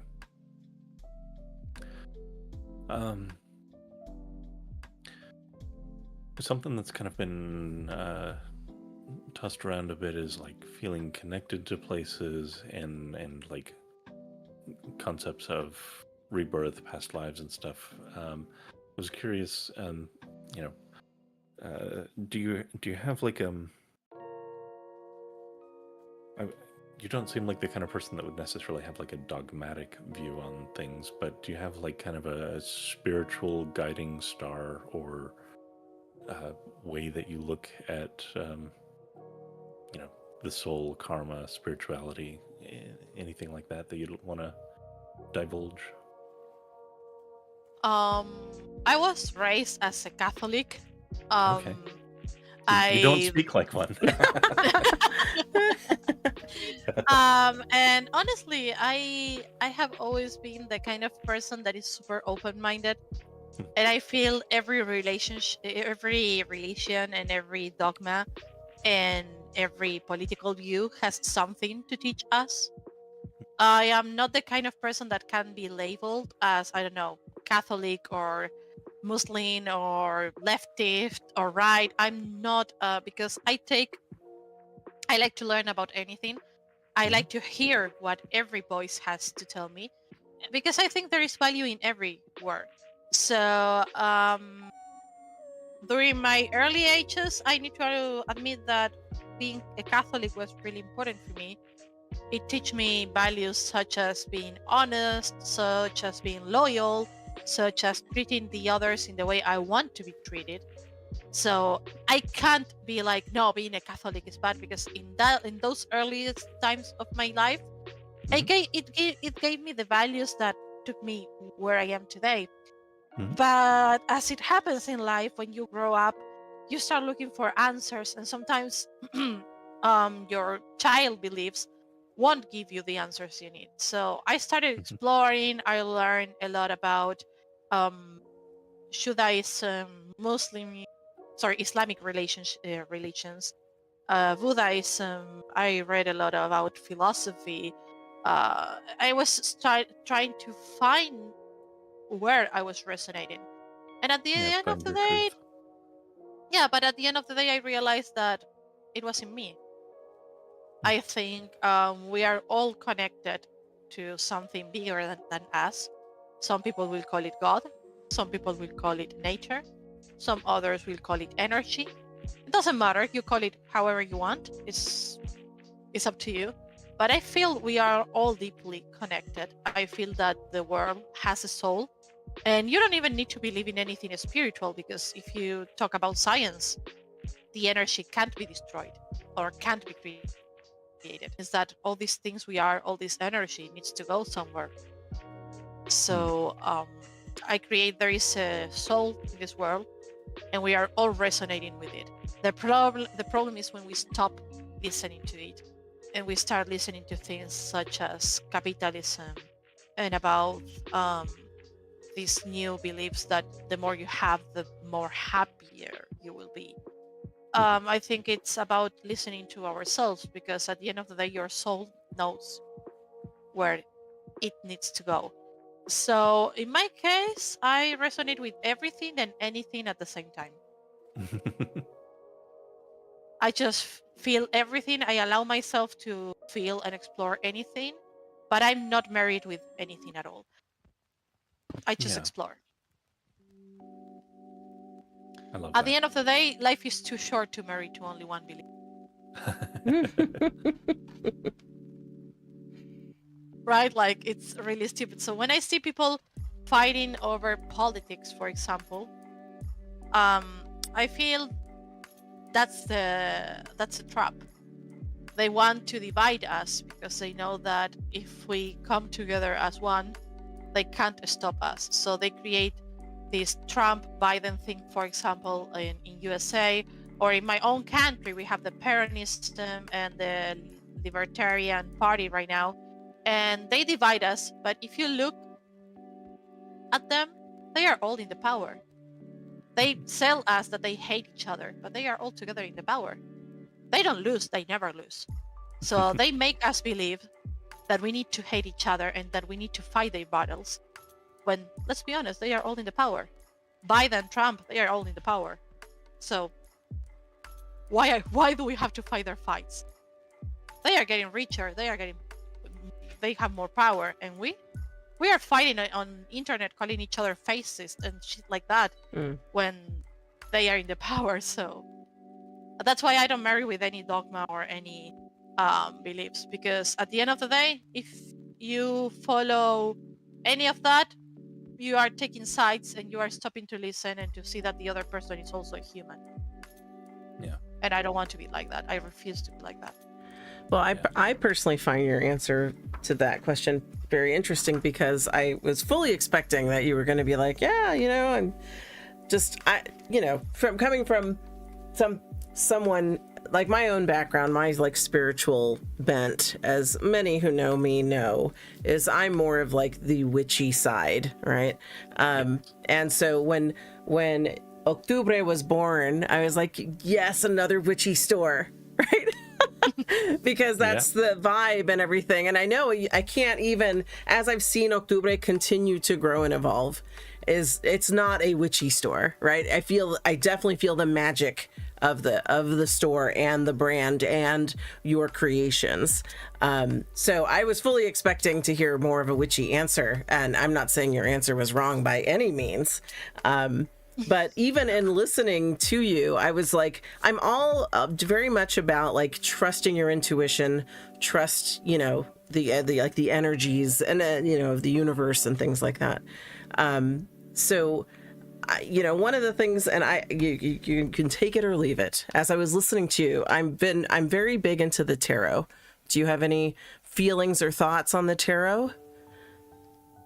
My mom is a hippie, so yes. Okay. Yeah, she constantly she is always pulling the tarot, always asking the cards. So I honestly, was listening to you and shuffling my cards because I wanted to know what message the cards had for you. Are you interested? Oh, of course, yes. So the card that came out was the Lovers. So does that mean anything to you just off the top, since your mother was a hippie and pulling cards for you? I think the card actually fits me, because I am a lover, but not in the sense of the word of with my partner. I love everyone, like my friends, everyone around me, and this is a really strong contradiction I have, because I hate everyone at the same time. Like I am not a people person. I hate being in crowded spaces. I hate being with a lot of people. Like the people around me, Nat, for example, and C here, they know I hate it. Like they know sometimes I just turn off my phone and I disappear. But at the same time, I never want people to have a bad time. Like people I know and people I don't know. I think I love every living being just by the fact they are alive. I feel every life is precious, and so I'm a lover. I'm in love with life. I always say that. Yeah, I definitely in the immediate feel of the card in relation to you, I didn't take it to mean like, a physical like relationship between you and someone else. And hearing the way that, just the way our conversation's been going today, it was more about like a balance and a harmony between conscious and subconscious. And there was an aspect of healing involved. And, you've been through a lot. And so hearing everything that you've been sharing with us today and having this be the card that comes out when I'm trying to feel what the message is, it's just, to me, was very fitting. In line with everything you've just said, as well as being someone who at heart is a lover herself, a lover of life and creation and living things, and then just navigating everything you've had to dealt with. I just found it to be an incredibly appropriate card. But coming back to that, I don't feel like I hate the concept of everything I have gone through. Like if it was something I always, during a lot of time, I ask myself why this happened to me, and I switch my mentality to think why not me. And it's really I know it's really hard, because I'm talking like I was sexually abused in group, so it's terrible when we think about it in that way. But I am like, bad things happens all the time to a lot of people, so why not me? What do I have so special that gives me the right to ask, why me? It happened in the same way it happens to a lot of people every single day. Does it take the pain away? No, but it made me understand that it's not, oh God, why me? It was like, okay, this happened to me. It sucked. It was horrible. I hope it didn't happen to me. But what do we do now? I can stay here and ask myself, why? Or I can accept that in the end, it was something that needed to happen for me to learn something. Okay, what is the lesson? what is what I need to take from this?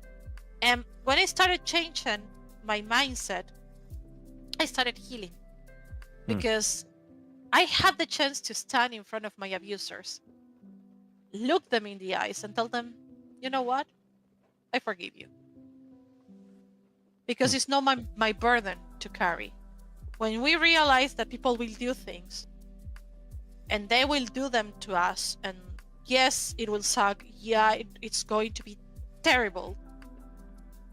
We also start healing, because it's not our burden to carry. What happened to me? Okay, already happened. It's fine. But it's no longer my burden because I let it go. Now it's there. They will have to live their entire life knowing what they did, not me. So I think we need to try to move the focus about the bad things and try to understand that bad things happens all the time. Like right now we are talking and there is people dying in Palestine, for example. Yeah. So life happens. Life happens, and life sucks sometimes. It's part of being alive. So if we are going to go through all this pain, at least let's make it worth it. So what I learned about that incredible, horrible experience is that, yeah, life happens. It was not okay, and it was terrible.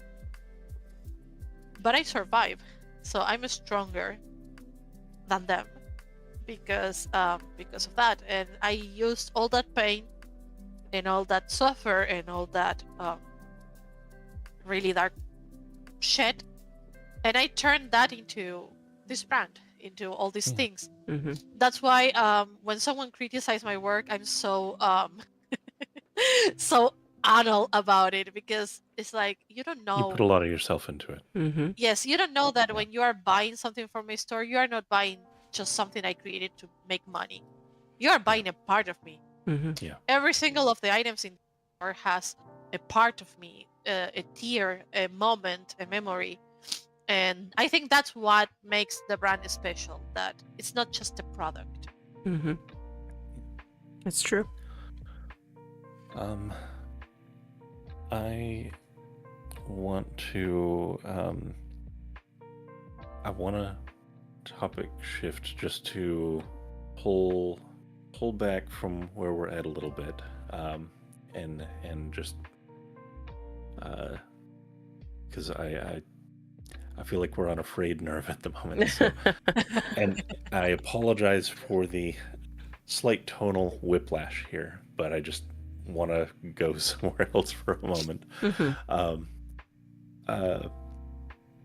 So I wanted to ask, because you're running several students through learning how to create and stuff, and I was curious, have any of them started any of their own stores that you want to take a moment to plug, or maybe that have their own galleries now, or something that you have the opportunity to shout out, or maybe they haven't gotten far enough along to actually create a store yet? To be honest, there are a lot of them that has stores. I don't want to mention one in particular because that would be unfair. Yeah. With the rest, Right. it's going If to you be can like, name oh. Do you want to name a few, or? Well, I could see where Poe's coming from, because even like it's almost like from the parent perspective, right? Like if you're like naming who your favorite kid is, or even from like the teacher perspective, like who which students stand out to you, that kind of thing. I don't know. That's just my perspective. I'm not trying to answer for Poe, but I'm definitely picking up on her hesitancy to answer that, and I completely understand why. All right. I can say I have one student that I admire a lot. And that's Adelia. She owns the store piece that it's in this same sim, and she has a chronic illness that basically makes her be in bed most of her day. And I have seen that girl come into class every single week, and there were days she couldn't even breathe. Like but she was still in class. She was still trying. She opened her store. So of course, every one of my students is special, every single one of them. But she was the first student that really confronted me with myself, to be like, how lucky I am. Like while I'm here, um, being able to wake up every day and working, there is a person that needs to choose if she's going to breathe or eat on daily basis. I really admire her because she has her razor. She's helping other people. She's inspiring other people, and I feel this is the kind of people in the community we should highlight. Not me, that I'm a person that I just sit down in my computer and I create. I think we should highlight people like Adelia that struggles every single day, and besides that, she managed to always be cute and kind and beautiful. Another person in this same scene that deals with a lot of health issues is Adora. She owns Adoration's store. It's also here. So this is the kind of designers we should highlight and we should put under the spotlight, because what I do is something anyone could do. Anyone can mesh.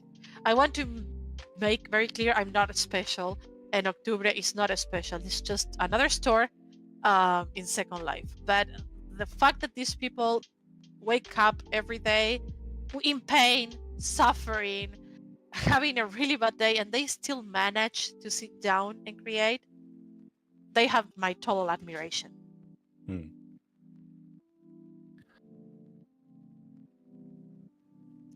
I think they are the real heroes, or the real people we should be admiring. Yeah. And now I'm just camming around the sim so people can see. It's a nice sim. Yeah. Yeah. Trying to make sure I get everything. I swing around and find everything. But continue. Very, very good. I appreciate that. And I can also understand the hesitancy, but I appreciate you highlighting the creators you did for the reasons that you did, for sure.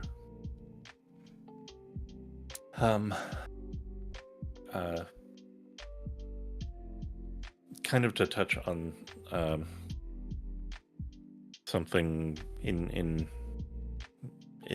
kind of the same vein that you're touching on, that bad things do happen. I haven't mentioned this to Consuela, but it's been kind of messing me up a little bit today. So I'm sorry. I'm so sorry. No, it's not you. It's I was out, earlier in the week. There was a local news printing, second or third page that mentioned about a guy in a wheelchair who was killed in a hit and run down at an intersection. And as a few details got released, it made me think that it was one of the unhoused community that I've been delivering food to for a while. And I got the confirmation of that today when I went out to deliver some food and supplies out there, and it's of course worse than even that, because there was that happened. They, in their infinite wisdom, decided to do a police sweep and clear out the encampment where he had been staying, and he was a guy that had no house and did not have the use of his own legs, and still was always as upbeat as I could ever expect from someone, and always tried to offer help to people around him. That was just kind of upsetting news today in my own life, but I don't know. I just needed to get that off my chest. Yeah, I'm sorry to hear that, Tour. As I was saying, life sucks. Yeah. sorry, that went dark. But no, these are the kind of things that I was talking about, like where it can just change instantly, and and the a lot of that is way, about the best way of honor that person is enjoying your life, because they can't anymore. Every single time I hear or I read stories like that, I think, okay, what can I do from my position to do this better? And it's living for all those people that won't be able to. Appreciating life and being a little bit gentle with anyone. So I don't know, if you see someone in a wheelchair, offer help. Hey, do you want me to help you? Are you going somewhere? Can I do something for you? If you see someone blind, do the same. I always say the same. It takes so little to be a nice person. So little. It's just 5 minutes of your life. So I think anyone can be a good person. It's a matter of, do you want to? Absolutely agree with that.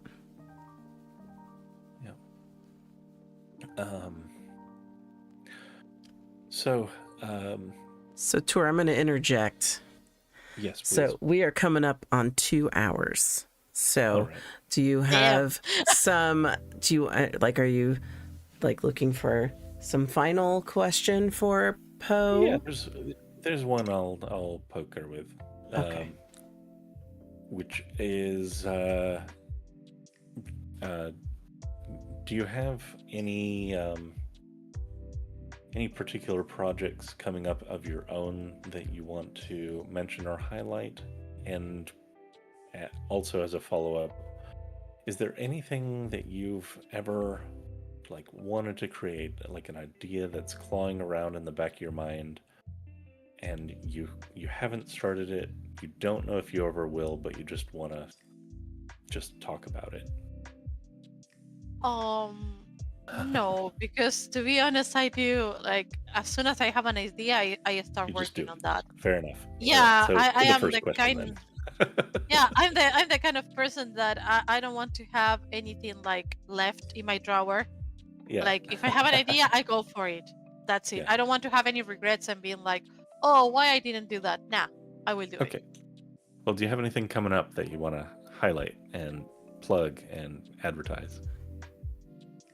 We have the open class for Halloween, but we're earlier than Halloween. I dropped that in the chat. I hope that was okay. I dropped it a while back. Yes. Yes, of course. Have you already put that on your SL Facebook? Yes. No, don't worry. It's already posted. Okay, and it's good. Public, so okay, good. We are going to have this open class where we are going to be making magic cauldrons for Halloween. And I will see how it goes. We are going to start from 0. So if you don't have knowledge and you still want to join us, you can totally do it. It's going to be free and open. And Fantastic. let me ask you on the topic of your classes, because I've definitely had a couple of people ask me about your classes, and I feel like every time you're making an announcement about them, it's like, I have one spot open. So if people are interested in taking your classes, is there a wait list somewhere, or what do they do if they want more? If they want more than the free cauldron class? Well, I want them to reach out to me. Okay. I feel like having a Google form or waiting list is very impersonal. Mm-hmm. And I like to talk with people, see if we can find a middle ground, something that works for both of us. So yeah, they can totally write me, send me an Word message. Okay. Message me, and we can go over that. So I can just direct them to your avatar. Yes, totally. Okay. And then I have another question. I know we're trying to wrap this up, but there were a couple of questions I wanted to make sure that I asked before we're done. And the other is, so Poe, I know in the course of our conversation, you've touched a couple of times on social media drama, right? So I just wanted to kind of open the floor to anything. If you feel like you've said enough, or if there's nothing else to be said, I just want to open the floor to that. For, you know, I know we spoke on this last week, so I'm not sure where you're at with it at this point. So I just wanted to make sure that we gave the floor to that if there was anything else you wanted to speak on related to that. I think people will decide whatever they want to decide, if they want to have a position or another one. I am very comfortable that I am all the things I say I am, and that my work speaks by itself, which is something not everyone can say. So, to me, that's pretty much it. Okay. I have something to say on that. Okay. And so bear in mind, I'm not someone that really uses social media. He isn't. I find it very frustrating. He gets informed by me on what's going on social media. But yeah, I just gotta say this, like, it's a terrible medium to offer critique to someone. There are ways of doing it, but if you have concerns about the way someone's doing something, or you have some criticism of something that they've created or whatever, reach out to them. Just talk to them like a human being, like one-on-one. You don't have to make a big show of it. The moment you post it on your timeline, you're not having a conversation. You're trying to whip up a mob. Like, that's what it is. Let's call it what it is. So, like, just if you want to see change, and if you want to actually get like something positive out of the world, like, just talk to people like they're a human being. You know, it's that's my only ask. That's the only thing that I want to put out there. Much like Poe approached me when I called her lazy. Exactly. Precisely like that. And look, we're amazing friends years later. She would have been entirely justified in posting her thoughts, just calling us out straight in the comments. But she took to you. We sorted it out. We had an amazing conversation. Yeah. It was an amazing conversation, and we're both better for it as well. So yeah, that's where I'm at, and I just wanted to say that. And I know I'm biased because I don't use social media, but the reason that I don't is because I really feel like it is not a useful place for people to have actual meaningfully conversations. Like everything, because everything is so public, every post becomes kind of performative, because you're not just talking to a person. Everyone is eavesdropping, and it's crazy. It's not a good medium to talk and get things resolved. So just reach out. It's not that hard. Something that people took out of context was when I said, I'm not gonna apologize if I'm not believing in that. And what I wanted to say is that we gave words way too much weight when what should have weight is actions.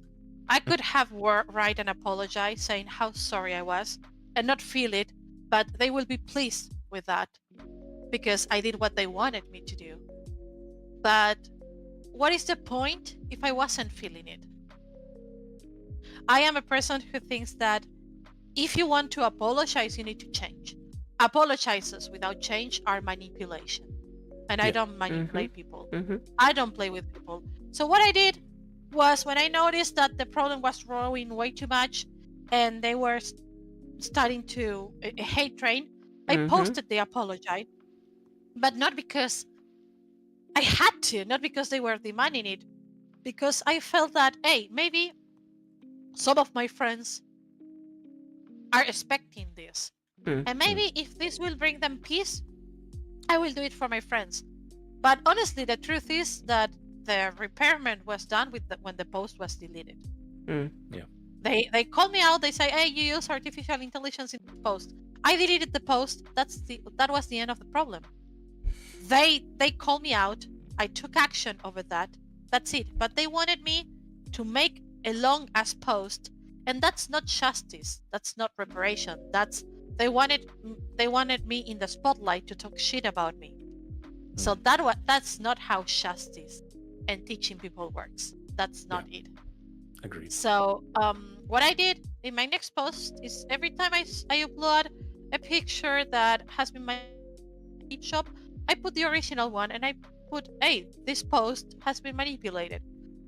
Because I don't like to my customers, like all my vendors are dining world and all my options are rest on my store. So what can be more honest than that? But if at the end of the day it's just saying I did something on Photoshop, I will.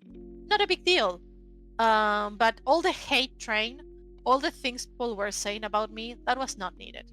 That is not chastity. That is not Cons- calling someone out. Yeah, and considering how much like Photoshop and other tools are leveraged to create, vendor photos and stuff, it just seems frivolous to complain about. Like it's part of the creation. I don't know. It's just weird.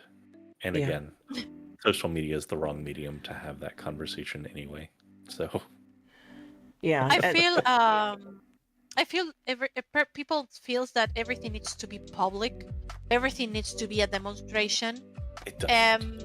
Before putting a finger at me, they need to look at themselves in the mirror. Just because my grass isn't looking as green as theirs, it doesn't mean it's good. It's not good, and it doesn't mean that their grass is good. That's the message. I feel there is a very specific group of people on social media that goes around being, in the name of the justice, calling people out. And when you start investigating a little bit about them, they are the worst thing around. So you need to be very careful before calling someone out, because you might be called out too. Exactly. The fact that I'm not making a huge post about all of them, it's not because I can't. It's because I don't want to. I don't want to put my energy there. Yeah. But just Yeah. all I'm gonna say is, next time they put a finger at me, they should evaluate if they are as clean as they think they are. That's it. Yeah. And I agree with Tour about social media now. He's better about like just staying off it altogether. Me, it's my need to be informed, and I will see this stuff going on because it's not the first time I've seen somebody dragged, right, on Facebook. I get bothered when it's someone I know, and someone I know that they are not being fair to, right? But at the same time, much to like what Tour was saying, I know, like, I won't engage in posts like that. I have my opinions. I'm not gonna engage. And much like I told you when all of this went down last weekend, I, as one of your friends, absolutely did not need an apology, nor did I think that I had to be like rushing to your aid, right? Because I know that all of that was BS. So it's just, I like to know what's going on because I need to know just so I can navigate, but not because I'm going to weigh in, pick sides, drag somebody else, I'm coming for you, that kind of stuff. Like there's a real mob mentality when stuff like that starts happening. And I've had to deal with that in First Life, not Second Life. And it is a lot to navigate. And so, but you get through it. And I am so glad to have you here with us this week and to hear how well you're doing and to hear your story and for more people to really get a glimpse of who you are, because I think that's so powerful in helping kind of navigate the BS that just kind of flows on social media a lot of the time. So you just really have to read stuff like that with the right lens and not fall for everything you read on social media. As a gift, before we close this, I would share a very brief story that my mom always used to tell me when I was a teenager. I think this is the best gift I can give to everyone who is listening to us today. But it's a story about a firefly that used to be in the forest all the time. She was doing her thing. She wasn't never bothering anyone. She was minding her business, and then one day a snake decided to eat her. There was a reason? No. She wasn't part of the eating chain of the snake or anything like that. But for some reason, the snake decided it was a good thing to eat her. And the firefly tried to escape until she gave up, and the snake ended up catching her, ready to eat her. And the firefly looks at the snake and says, "Can I know why you are doing this? I'm not part of your world. I am not doing anything against you, but you still decided to kill me." And the snake looked at the firefly and says, "It's because I can't stand seeing you shine." Oh, damn. And it ended up killing it. So how many people is around being the snake? Mm-hmm. I feel sorry for them, honestly. Yep. It must be a really hard life to live like that. Mm-hmm. So that's what I wanted to share. On that note, Tour, is there any other questions? That's a perfect note to end on. I think that's a wonderful note to end on. So, I want to thank you, Poe, for agreeing to join us on Behind the Brand. It's been amazing to have you on, and I know you've been seeing the chat, so I haven't been calling it out too, since I know you're seeing it. But the chat's just loving you. And I hope this, for folks who didn't know you already, that that this is just something that they can enjoy, and I know one of the things that Tour and I were very inspired by is just, again, getting to know the people behind the brands, because there are amazing people behind some of our favorite Second Life brands, and you're absolutely one of them. So thank you so much. Tour, do you have anything you want to say before I go into general thank yous? Yes, I do, actually, because I just noticed it, and I noticed it earlier, but there wasn't really a good opportunity to mention it. Or I missed the opportunity. Let me get to the point. So there's a fundraiser going on in here, Beats for Hope, and it is I looked up what this ME was a moment ago. Yes, that's Adelia's fundraising. Thank you. She has a very short amount of time to gather money, because she needs to go over legal processes.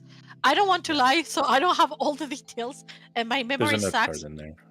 Yeah. Yes, I know she needs to gather a certain amount of money, and we are trying to help her. Basically, I'm putting a raffle, so every person that donates gets into a raffle to win a year of my releases. Fantastic. Like, getting all my releases for free during a year. But honestly, it's not about me. It's about supporting someone that right now doesn't have a voice, and the government of her country is ignoring her voice. So this is the only chance she has to be heard. Yeah. So if you want to help someone out and bring some positivity into the world, then swing by, donate to a good cause here. Tour, did you say you had grabbed a note card?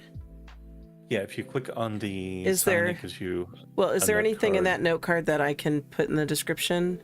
Is there a link or? Because I know that the Slurl is in the description to come to Octubre, and as people have seen, I've cammed around, and you could come here and explore yourself. Where did you drop it? Did you drop it already, Tour? I dropped it in the chat. Oh, there we go. Okay. There's other links as well, but the GoFundMe, I think, is the most perfect one to okay post. Okay. It has a lot of the details in there as well. So so they can directly DM Adelia, and they can ask her, I don't know, for a PayPal in case they need PayPal or any other ways of sending money. Honestly, I suck with money, so I don't know more besides banks and PayPal.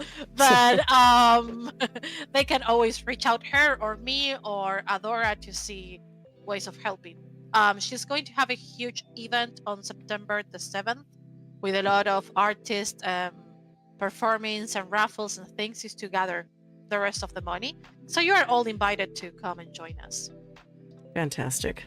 So I definitely encourage folks to grab not only that link to the GoFundMe, but to come to the sim. You know, the stores are here. You can come take a look for yourself. Normally I would call out everybody who's chatted with us, but there's so many at this point. I love the chat and the interaction. Tour, am I cutting you off? Were you going to say something more before I go into my thank yous? No, that's all I wanted to do because I didn't want to leave that unmentioned. Yes, and I'm glad you called that out. So I want to thank everyone who is live with us in the chat. I love interacting with folks, so you all have made my day. On top of Poe being here with us and sharing her story, it's been an amazing experience. So thank you everyone who joined us here today. If you've not already subscribed, please subscribe, like, comment, share with friends. If there are other designers you'd love to get a glimpse behind the brand, you can drop that in the comments. You can send me a message directly. If you want to be friends, feel free. I'm open to new friends. I love making friends with folks who watch our videos. So I just can't express my gratitude enough. And for folks who join us later who are unable to make the live stream, thank you for watching. And Tour and I just appreciate anyone who spends any amount of time with us. So thank you for that. Absolutely. And we will see you in the next one.